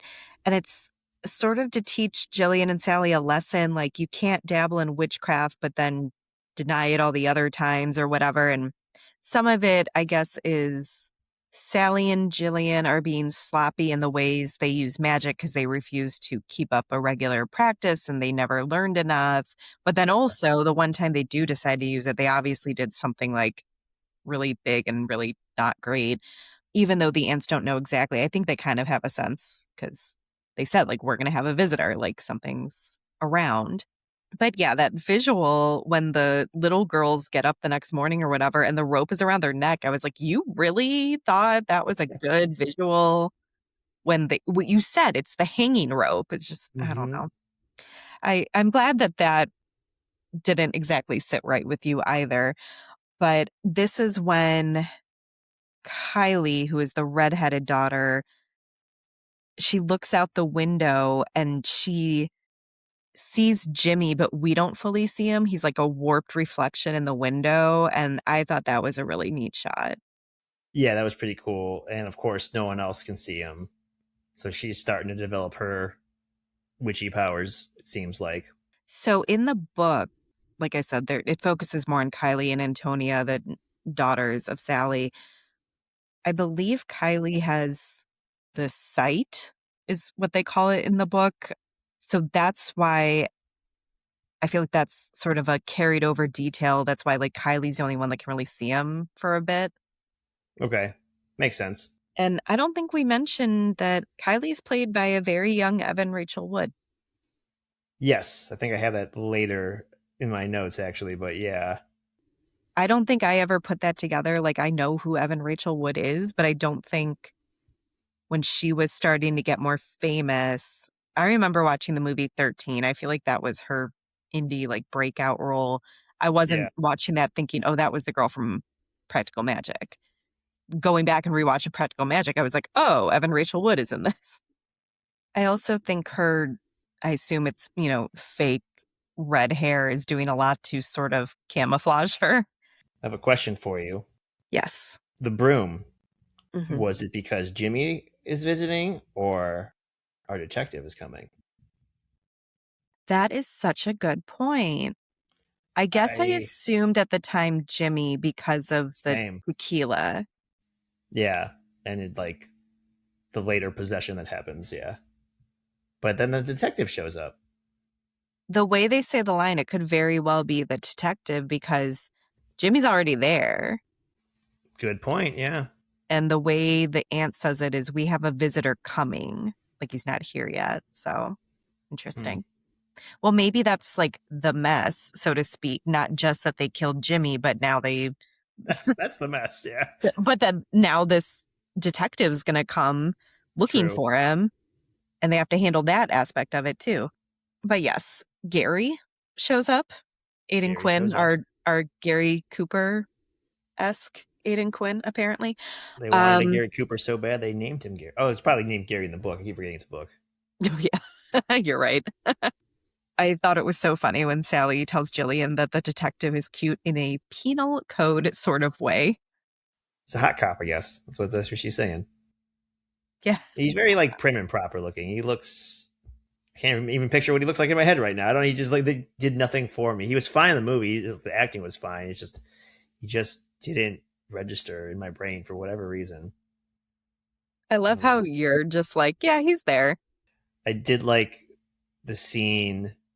when he's first there in the kitchen, and Sally's like, I don't know what it is. I can't lie to this guy, and she's having a hard time talking to him and bumbling all over the place. And it's kind of fun to see, more, especially after this creepy scene we just saw, but a hungover comedic performance from Sandy here. But yeah, I thought that was so funny too because she really is bumbling and completely unsure of herself. Although that changes when we see him later, and I will bring this up again.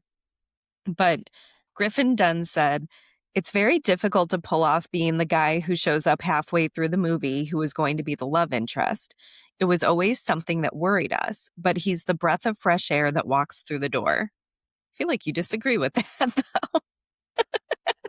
I mean, yes and no. He just, again, just didn't register for one way or the other. Like, while I was watching it, yeah, I'm like, okay, this is guy, but he just looked so unassuming, which I guess maybe that's the point. Oh my gosh, he's just so earnest. There you go. He's There it is. earnest. I like him. Okay, I'm on Team Gary now. That's It's all it took. You just all needed it's to like. find the right adjective. Right, yeah, the right through line from 5 seasons ago.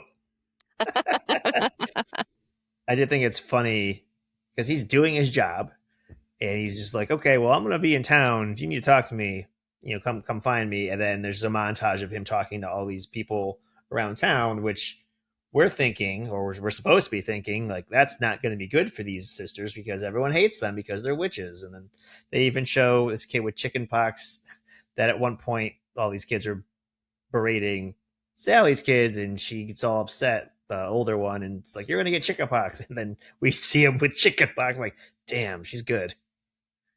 Yeah, seriously. Yeah, I thought this was so funny, just especially his facial reactions to it, because like he's like, whatever, these people are all crazy. Also, one of the things that the townspeople bring up is that they're they either make or eat placenta bars, which is now very much a thing. There's like a wellness trend of women saving their placenta after birth and consuming it. There are Interesting. people that think it has like health properties if you like to help you heal from childbirth. Okay. There is a scene with Jillian and these children, and they are trying to come up with like a banishing spell. And the redhead, I think it's the redhead niece. I forget the older one. Kylie. Yeah, she has the little list framed sunglasses, and I think I forgot to mention this earlier. At one point in the garden, the Faith Hill Garden, Sandra Bullock has them. It's like it's very '90s still. We can't escape this. But yeah, then Kylie does say, "I can't wait to fall in love" to Jillian, and I just wrote like, "What's with these redheads in this movie in this family? Like they're just really want to be in love, use some other talents, wink, wink, elbow, elbow." And here's where I point out that this is Evan Rachel Wood. I Yeah, see. yeah. But it was weird Um, because I wonder if that's why they had a redhead and a brunette, and they like the characteristics of the younger generation mimicked the two that we were watching. Obviously, it just seems like a pattern that keeps repeating. yeah, I mean, it seems like there's always going to be a brunette and a redhead sister, and we're just, according to Griffin Dunne, it's a witch thing. So we just Which go with thing? it. Sure. I noticed Nicole Kidman had the tiny 90s glasses on, sunglasses. Maybe I said that wrong, but yeah. That's okay. Either way, the tiny 90s sunglasses are here. They are alive and well. Um, but yeah, the girls find like their mom's old spell about her perfect guy, and they realize very quickly it's not about their dad, which Jillian does a bad job of lying about. And they start to realize very quickly this guy can flip pancakes because for some reason the detective stays and eats pancakes with them. And there are certain things that start to add up about this list that Sally made when she was a kid. Speaking of this guy just deciding to stay and eat breakfast with these women he's investigating, there's a scene opposite the girls making the syrup with Jillian where Sally is talking to Gary in like the greenhouse, and she's suddenly so much more confident and really almost daring him to Yeah. investigate them. It's just a total 180. these are the kind of tonal shifts that confused me. Not so Yes. much this mix of like horror and comedy or whatever, but Right. I felt like I could never get a handle on certain characteristics of even like our main characters, especially Sally. And in this scene in particular is when he flat out asked, "Did you kill Jimmy? Or did you and your sister kill Jimmy?" And she's like, "Oh, yeah, a couple times," which is, Hmm. I think, is great because she said she can't lie to him. And she technically did not lie, right? She just says Right. it in a very sarcastic way where he would never believe her. But also, like I said, much less flustered this time. Yeah, the question before that was, "Is Jimmy in the house?" She said he is definitely not in the house because he's not. He's in the garden. Yeah. Um, yeah, it does seem a bit odd the shift there between a bumbling fool to like this confident, almost like flirty version of her while she's getting questioned about a murder. It's also revealed here that he's looking for Jimmy not just because he's a missing person, but he's a really bad guy. He has murdered and branded women before. So there was a pattern here. And he's kind of like, listen, like, let me know, like, we can get your sister to safety, this and that. So he's trying to do his job and protect. It seems like he's trying to protect these women, but also find this guy. And it doesn't help that they drove his car home. So his car is in the driveway. None of this is good. We get this little bit, like you said, of maybe this guy isn't just here to punish Sally and Jillian, right? But again, that goes back and forth too. Like we will see just a bit. But this whole time that, this guy's staying for breakfast or whatever, Jillian and the girls are trying to, I don't know if they're making poison syrup literally, but the syrup is going to be spelled so he stays away from them or something. Yeah. And the little girls, when they realize that this guy might be the guy their mom had wished for, they make sure to dump the syrup very dramatically in front of everyone at breakfast. At the same time, there's a frog that coughs up Jimmy's ring, which, again, Yep. like, I know that's kind of cheesy, like the visual of it. Not all the special effects necessarily held up in this movie, but I wish we got more of these like creepy flashes of them being haunted and like these little instances of him being around without actually like seeing his ghost. Yeah. But so then Gary gets all upset and is like, "You better get a damn good lawyer," and leaves. Rightfully so.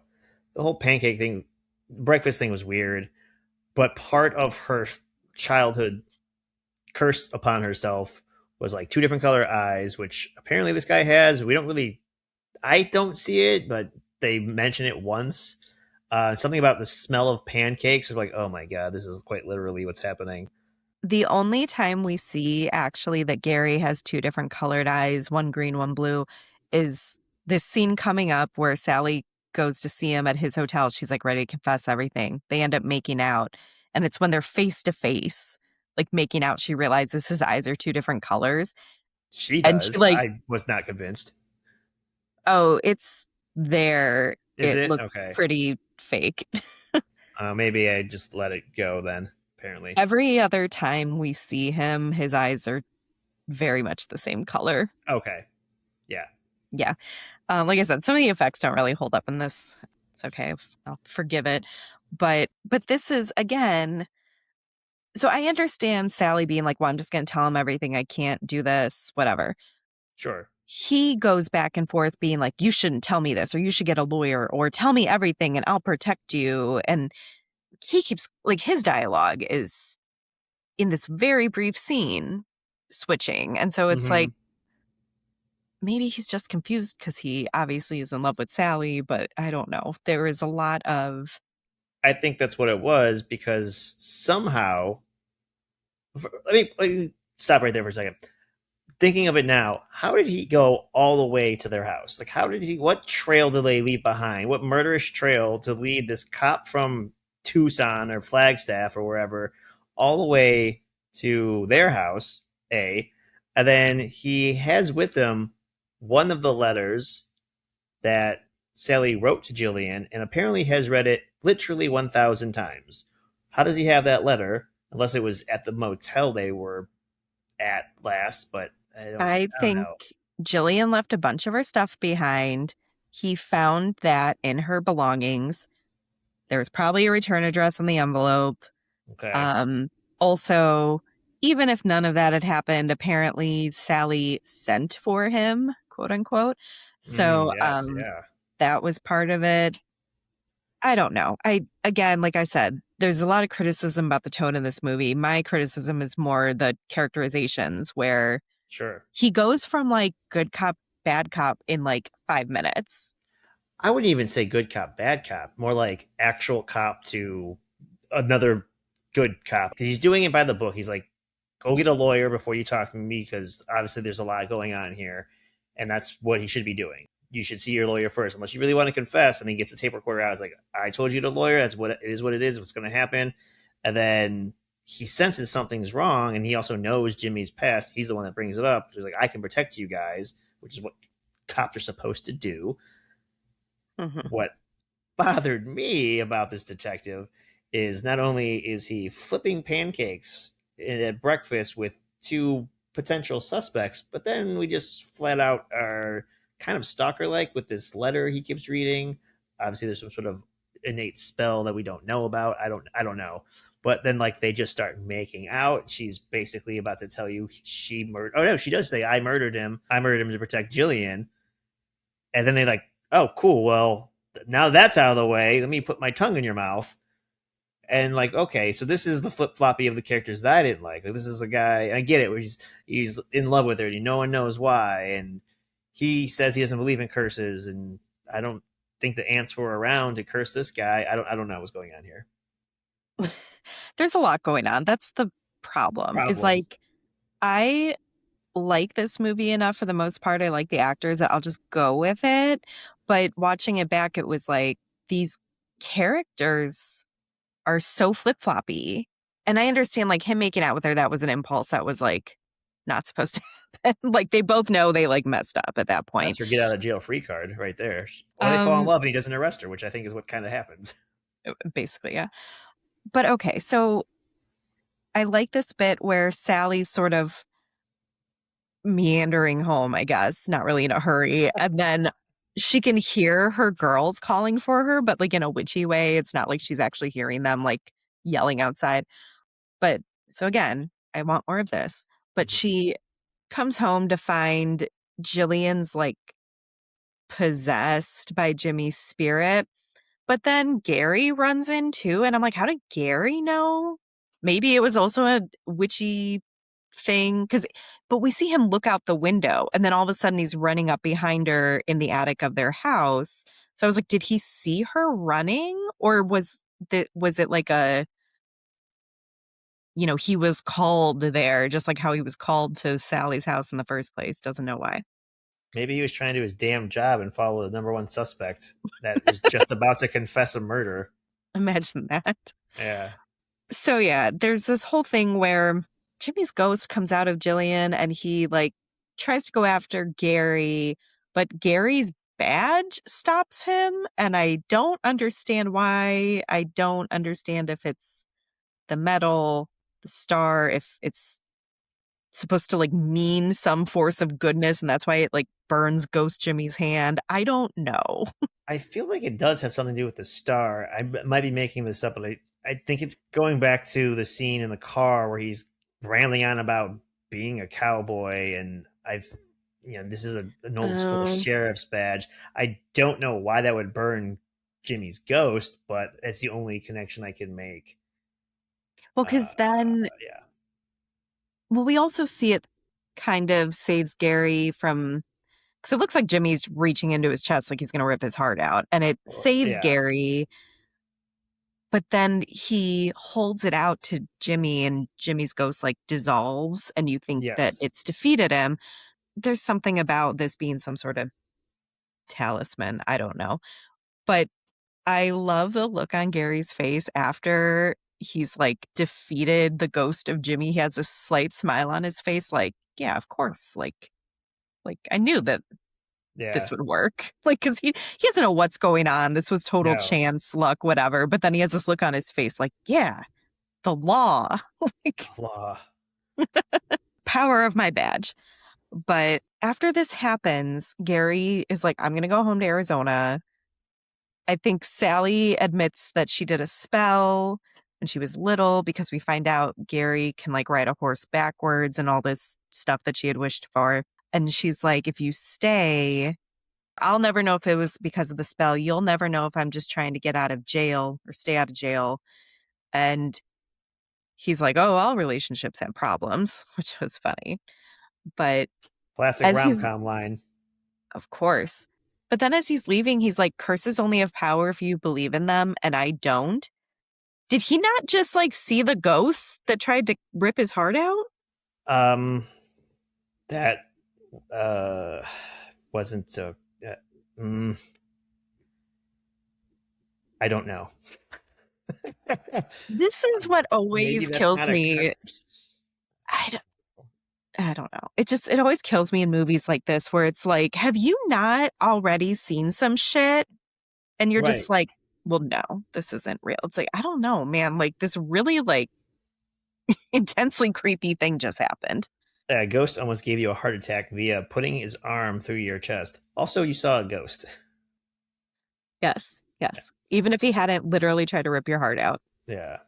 I will say that I was not expecting this little showdown scene with the ghost of Jimmy coming out of Nicole Kidman and the heart reaching thing, like Kaliman type situation. And I was like, this is kind of cool. All right. Like you were saying, I wanted more of this. Mhm. Again, the glimpse of the darker version we could have had, the darker director's cut. I'll watch it Um, without the special effects. Fuck it. I know, yeah. I was like, I just would love to see what he did with the material that was so different. But so I do like this fake out where Sally goes back in the house after Gary leaves. She's coming to Jillian for comfort, and we quickly realize that Jimmy is still possessing Jillian. I kind of forgot this happened. And then when I saw the way, even when Sally's coming in for a hug, Jillian's like kind of her head's tilted down and she's looking up at Sally. I was like, it's still Jimmy, isn't it? Oh, yeah. Yeah. And Nicole Kidman does a good job playing Jimmy, I guess you can say. Yeah.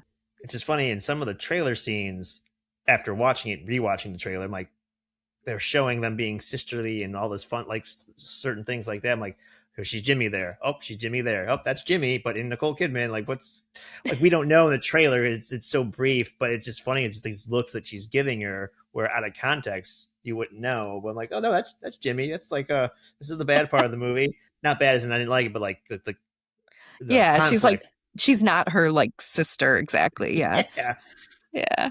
But this is when the ants pop back in and they're like, oh, our instincts are off. Bad stuff has already been happening. yeah. Their Um, timing is a little late, I guess. the ants tell them they need to, or I guess they tell Sally at this point because Jillian's gone. They need a coven. They need a group of women. So Sally's like, let's activate the phone tree, which was just great to bring that back. Like it wasn't actually just this throwaway scene for like some funny bits. Yeah, it Um, became better because of this scene. And she starts by calling her employees, which obviously everyone in town knows that she's a witcher. That's the rumor, and they all hate him, right? So she calls one of the two employees to start this phone tree, which I was kind of confused. That was her employees, I should say, because I thought the phone tree were people at school in case something happened to kids. yeah, just don't think too hard about it. Doesn't matter. The funny Yeah. part is she tells her that she's a witch and she needs help, and to get some women over, we got to help my sister. And then hangs up to call the next person, and this employee is like, Sally just came out.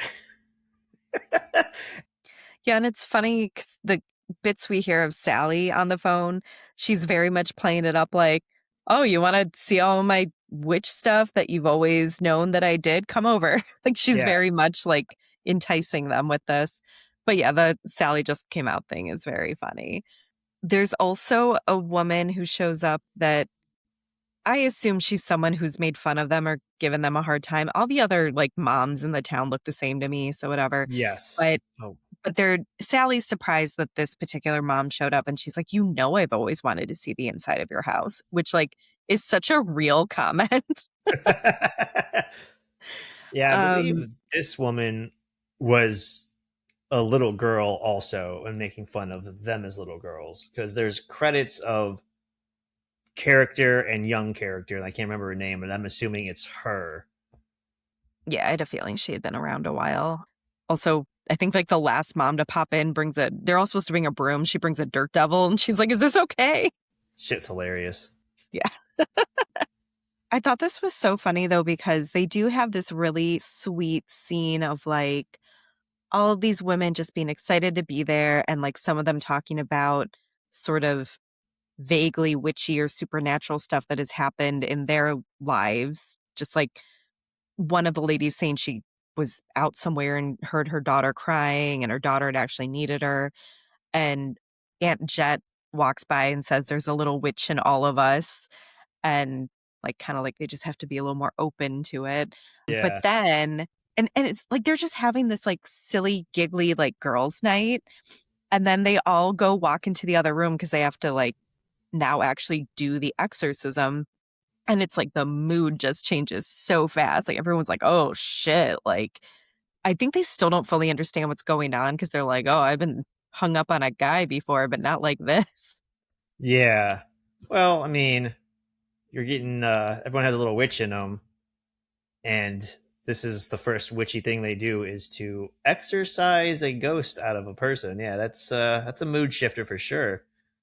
Yeah, it's pretty hardcore. So basically, they're all in a circle holding their brooms. Notice there is no dirt devil in this circle. Yeah, I was looking for it. Hmm. I know. They could have used it in about 5 minutes. That would have been funny, but Yep. Nicole Kidman is like writhing around a lot in the scene because she's possessed, right? And they're trying to drive this ghost out of her. There's one bit in particular where she tries to run at Sally and the circle like holds her in and she falls backwards really hard. So Nicole Kidman was apparently really banging her head against the floor for this because apparently this is what Nicole Kidman does. She doesn't half ass anything in her acting.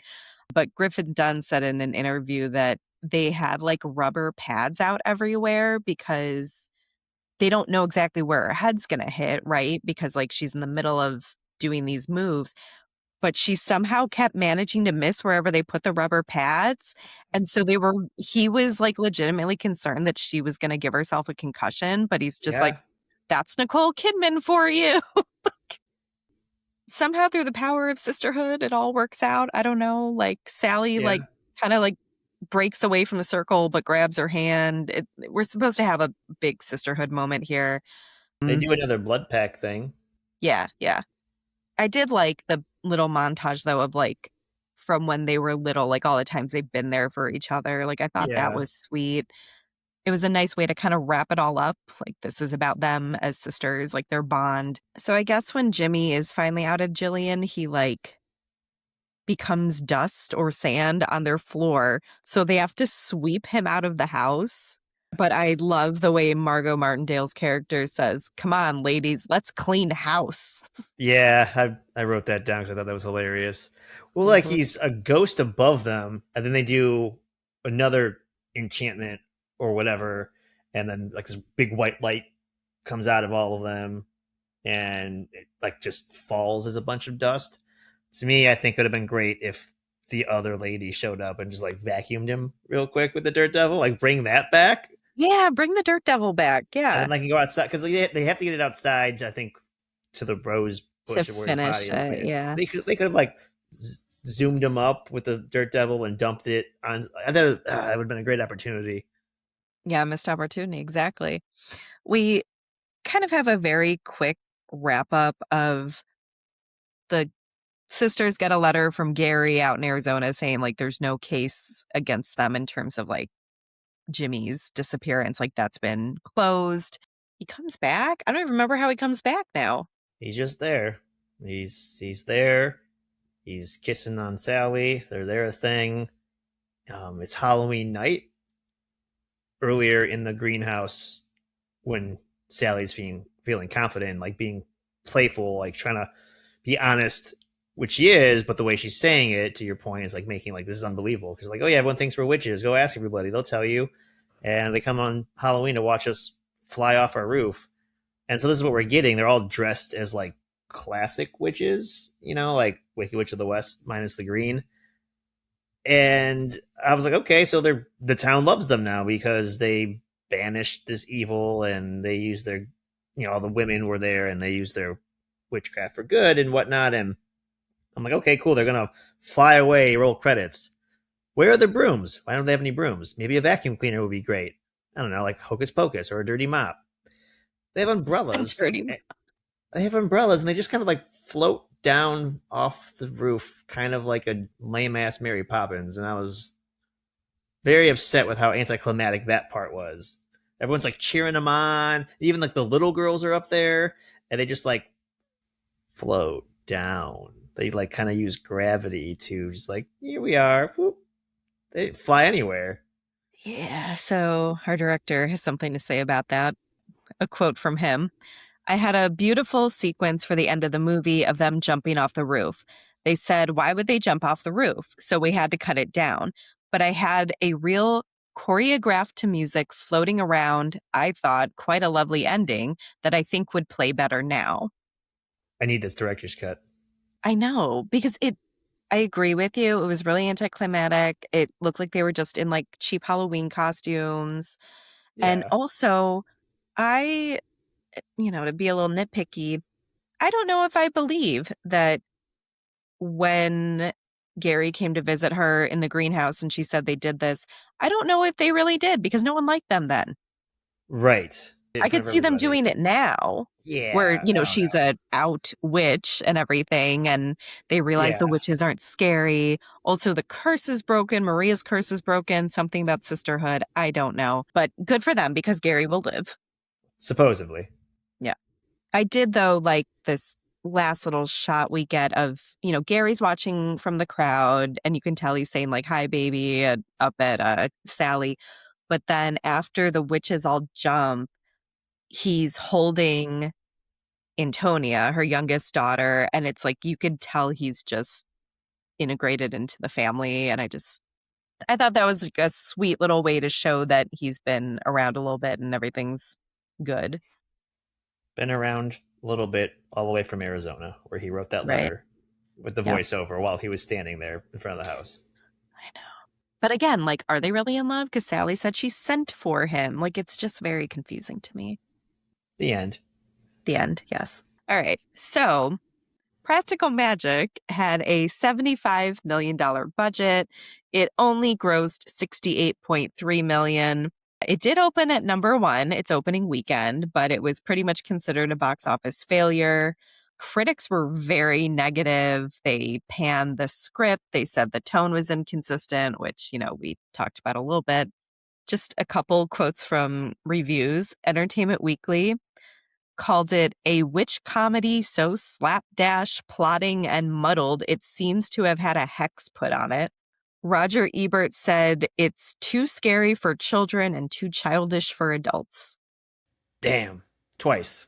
Yeah, and that's pretty much what all the reviews were like. It really was eviscerated.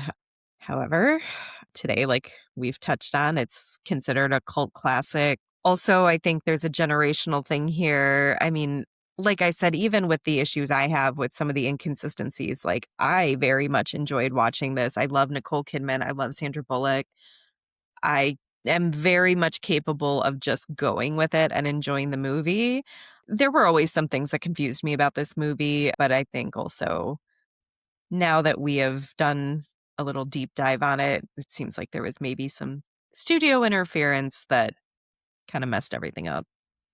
As we've seen before. Yes. So also a lot of people look back on it as an example of a movie where it's very female focused and women are able to solve the central conflict without a man's help, which is a good point because like the women all get rid of Jimmy. They all do the exorcism. Gary's not a part of this in any way. Like I said, it's considered a cult classic. It's considered a comfort watch for a lot of women I know my age. Having these two big movie stars who were big when we were growing up does not hurt. Griffin Dunne said, in terms of it being so popular now, dealing with several different tones in the same film is not that unusual anymore. When I did American Werewolf in London, it was the same reaction. People were really upset that there were laughs in a horror movie. Now you can't make a horror movie without getting laughs. That's probably true, honestly. And I just wanted to end on this little story he told because he's been interviewed, multiple times over the years, like 25th anniversary, however many years it's been out.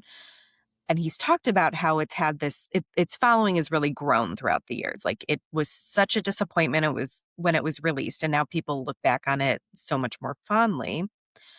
He said, a little name drop here. Just 2 nights ago, I was in my local restaurant in the Hudson Valley. Paul Rudd is one of my neighbors. He came over and said, my son's girlfriend is obsessed with the movie. Can I bring her over? She just wants to talk to you about it. She joined our table and asked me the same questions you're asking, just devoured every tiny detail about it. That was enormously satisfying. That's nice.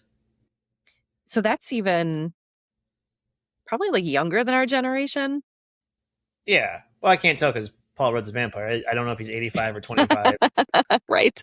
but I'm assuming that we are in between Paul's age and his son's age. So, yeah.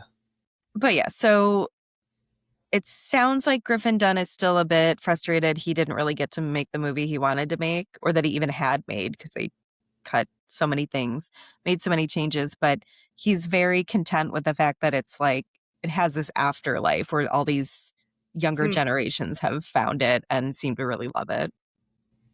Yeah. Hearing all this, I can't help but draw a parallel to Hocus Pocus. Yeah. I had no idea this was a bomb when it came out. Right. Even though I've never seen it before because it just flew under my radar. Again, trailer made me think it was something else anyway. But remembering seeing the trailer when I was younger, seeing these actresses, like at this point, I knew both of them. I was like, oh, yeah, this is probably going to be huge. And apparently it wasn't. Right. Whoops. Oops. Yeah, because I remember it being huge when it came out. Like I wanted to go see it because it was a rom-com, or so I thought, with like these two actresses I really liked. But yeah, you're right. It is similar to Hocus Pocus in that way, and also similar to Hocus Pocus. It sounds like we're getting a sequel because it suddenly is so popular. Suddenly, all of a sudden, us 40-year-old people remember that we liked movies from our childhood. Right? I think it's more of a slow burn than a sudden thing, but I just think that the internet helps with the clamoring of like, we should do another one, blah, blah, blah, blah. And so they will. As of June 2024, the sequel was announced based on another Alice Hoffman book, the 2021 novel, The Book of Magic, which I believe is the fourth installment in the series. Both Miss Sandy and Nicole will return and are also going to produce the film along with Denise DeNavi. Yeah, Saying that she right? was like one of the producers on the first one. First one, right? Okay. Mhm. Shortly after that, I think a month or so later, Nicole Kidman also confirmed that they were going to be in the same roles as they were before. They took about a month to actually say, no, we're going to be in the movie. So obviously the fans were loving that. Mhm. Now, I've obviously never read these books. I don't know if these characters are in the fourth one. So I have no stakes here. It's just cool seeing that they did return or they will be returning. Yeah. Akiva Goldsman would return to write the script as well. And was he the only screenwriter in the first one? I can't remember now. There was a team. He might have been the main one because he, I think, was probably brought on because he was like a seasoned script writer to Yeah. assist someone like Alice Hoffman, who is not like accustomed to screenplays. And you had some quotes from him earlier too. Yeah, about the director's cut, that he thought the director's cut was great. Well, hopefully he can write some more spooky things in this one. Hmm. Speaking of our director, though, despite saying earlier in interviews that he would love another crack at directing quote unquote his version of Practical Magic, Griffin Dunne hinted that a woman would direct the sequel while he will serve as an executive producer. Kind of funny thinking about what you said top of the show where he did a couple of rom-coms and was considered a woman's director, and now he's replacing Yeah. himself with a woman, which whatever that means, like whatever. Yeah, and in one of the interviews I read with him, he even said it would be great to have another go, especially having like so many years of experience under his belt now since making Practical Magic. And I think also too, he would maybe have a little more weight to throw around to like do his version, possibly. But I could also understand the optics of wanting to hire a female director for something like this. Sure. And despite whatever critics and whoever said like the tone didn't it changed too much, didn't match the book, or whatever the case may be, what they attacked him for, if he came on for this one and then did a darker version, the whole reason they're doing a sequel is this slow burn of this love of this movie. If you change the tone to be one way or the other without having this mix of funny rom-com-y elements and spoopy stuff, would we disappoint fans if we went like full dark with it? Yeah, that's a good point because like this is the movie they fell in love with. This is, whether it worked for people at the time, this is the movie everyone's been Yeah. watching for years. So yeah. Well, speaking of female directors, in May 2025, Suzanne Bier was announced as director. She is probably best known for doing Bird Box, which I've never seen. I haven't seen it, but Sandra Bullock's in that, right? Yep, fun. Maybe Sandy had a recommendation there. Yeah. Hmm. And it was kind of a horror-ish movie, yeah? So maybe Hmm. they will bring some creepy elements into it. Hoping. Yeah. We've got the writer who says the old director's cut was creepy and good. We've got this lady who, at least for America, we best know her for doing a scarier Sandra Bullock movie. Who knows? Yeah. So she has more Dutch films under her belt. I looked her up briefly. A couple of bigger titles that like broke through in America, but I think at least one of them was a pretty like a darker movie, if Okay. I'm remembering my Dutch cinema correctly. Yeah, you would have a leg up on me on that category, so I'm just going to take your word for it. One is more than I got. Well, finally, in July 2025, it was announced that Stockard Channing and Diane Wiest would reprise their roles as Frances and Aunt Jet. And it is scheduled for September 11th, 2026 release. It looks like it's going to be in theaters. For some reason, I thought this was a straight to streaming thing, but maybe I'm confusing it with the Hocus Pocus sequel. On top of all this, though, there is a Practical Magic musical. Oh man, I hope there's a giant scene with the in the margaritas in the musical. I'd pay box office tickets for that. Yeah, that would be fun. That would lend itself well to a stage musical, yes. Right. Come on now. It's right there. But anyway, February 9th, 2026, it was confirmed that a Broadway musical based on the film was in development. It will be written by the author. This is Alice Hoffman, along with Peter Duchan, who wrote the musical Dogfight, which I'm unfamiliar with that one. I am too. It was hard to find much about him. He also did this indie movie called Breaking Upwards, which I'm only Yes. familiar with because, yeah, when I worked at a theater, we were showing that. Hmm. And that's the only reason, like, I was like, oh my God, that movie. But he didn't have a lot of more recent stuff in his filmography or his, stage work. So I'm not sure. I think this is kind of interesting. Original score by Nora Jones, like the Nora Jones. Yeah, she works on Broadway sometimes now. Okay, and also with her is Greg Wattenberg. I'm assuming he does Broadway stuff. I looked him up and he has produced a lot of music for the Goo Goo Dolls. Okay, I like the Goo Goo Dolls, so I don't care. I have But nothing wrong with the Goo Goo Dolls. It's just that was not what I was expecting. he also releases his own music, I guess. So, All right, let's close her out here. okay. Three-time Olivier Award-winning actress and director Maria Friedman will direct. Yeah, I didn't know that a musical was being made. I'm kind of excited about that. Yeah, it's probably all to do on the piggybacks of the sequel, which is a very long piggyback off of the movie. Just I don't know. Sometimes things can hold up even if it didn't do well, or even if it was not done well. Which I'm not saying this is the case here, but there were some issues with tonality, or at least for sounds like you agree, like the character's tone, not exactly the movie's tone, but like the choices they made and the flipping of how they react to certain situations. That was the weirdest part for me. Yeah, and that was going to be my answer in terms of did it hold up for me is like, especially watching it back, having not seen it for so long, there were still things about the story that confused me, mostly because of things like you said, the characters kind of weren't, there was not like a through line sometimes with some of their characterizations. And it turns out some of the things that confused me weren't just because I was like a middle schooler watching this movie that was maybe not exactly meant for me, but I still like it enough that I would watch it again. Like I said, I love the two main actresses, and this was very much like gave me the warm and fuzzies, made me think of like when I was a kid in the 90s, because this is just such a 90s movie with these 90s actresses that, Yes. the Yeah. epitome of something I would go with my friends to see in the theater. So for me, it's still held up despite some of these inconsistencies.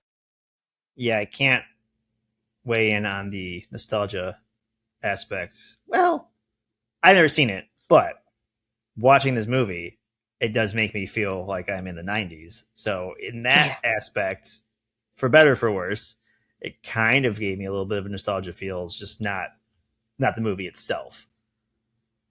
Yeah, I'd watch it again. I definitely probably would try to get it for free, but watching it, and I watched it with my wife, who's also never seen it. We were like, well, I wasn't sure what to expect, but it wasn't that because of the trailer, Right. but in a good way. Like I liked the possession scenes and the witchcraft scenes. Jimmy was very good at being a scumbag, and I'm glad he died twice. But like that, 3 times maybe. oh yeah, he was exercised. So 2.5, Sure. sure. But it wasn't bad. I thought I was gonna do a lot more eye rolling because of the trailer.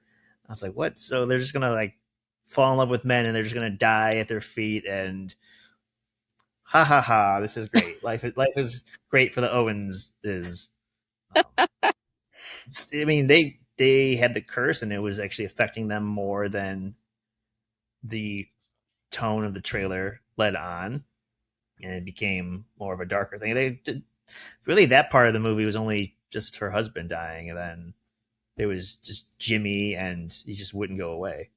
He just wouldn't go away. It's like an understatement. Yeah, But yeah, I do think it's funny that because of the completely off trailer, that for like a year or so you've been like, why would Rachel suggest this? Well, we would love to hear your thoughts on Practical Magic as well as your own favorite summer movies. You can find us on Instagram at Back Through the Lens Pod and on Facebook at Back Through the Lens. You can also email us at backthroughthelenspodcast@gmail.com. If you're listening on Spotify or Apple Podcasts, please leave us a rating and review. It's the best way to support our show.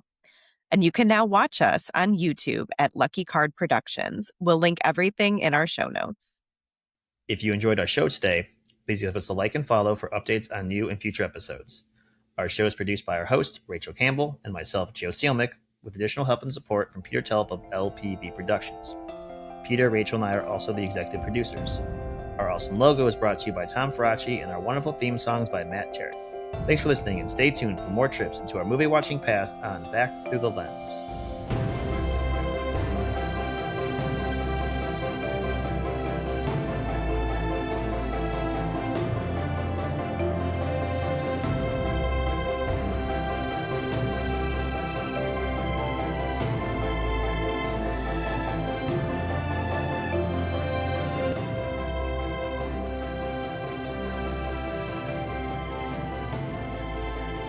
Um, Originally, I thought it might have been Shania Twain for a second. Like, oh no, I remember. This is Faith Hill. Oh, Gardening for tomatoes. Faith Hill's playing. Let's go, girls. Oh, wrong person. Sorry. let's go, girls. Jesus. Oh, I had that album too. I loved it so much. All right. So, Hocus Pocus. Let's make him a cut at the end. Oh, gosh. Okay.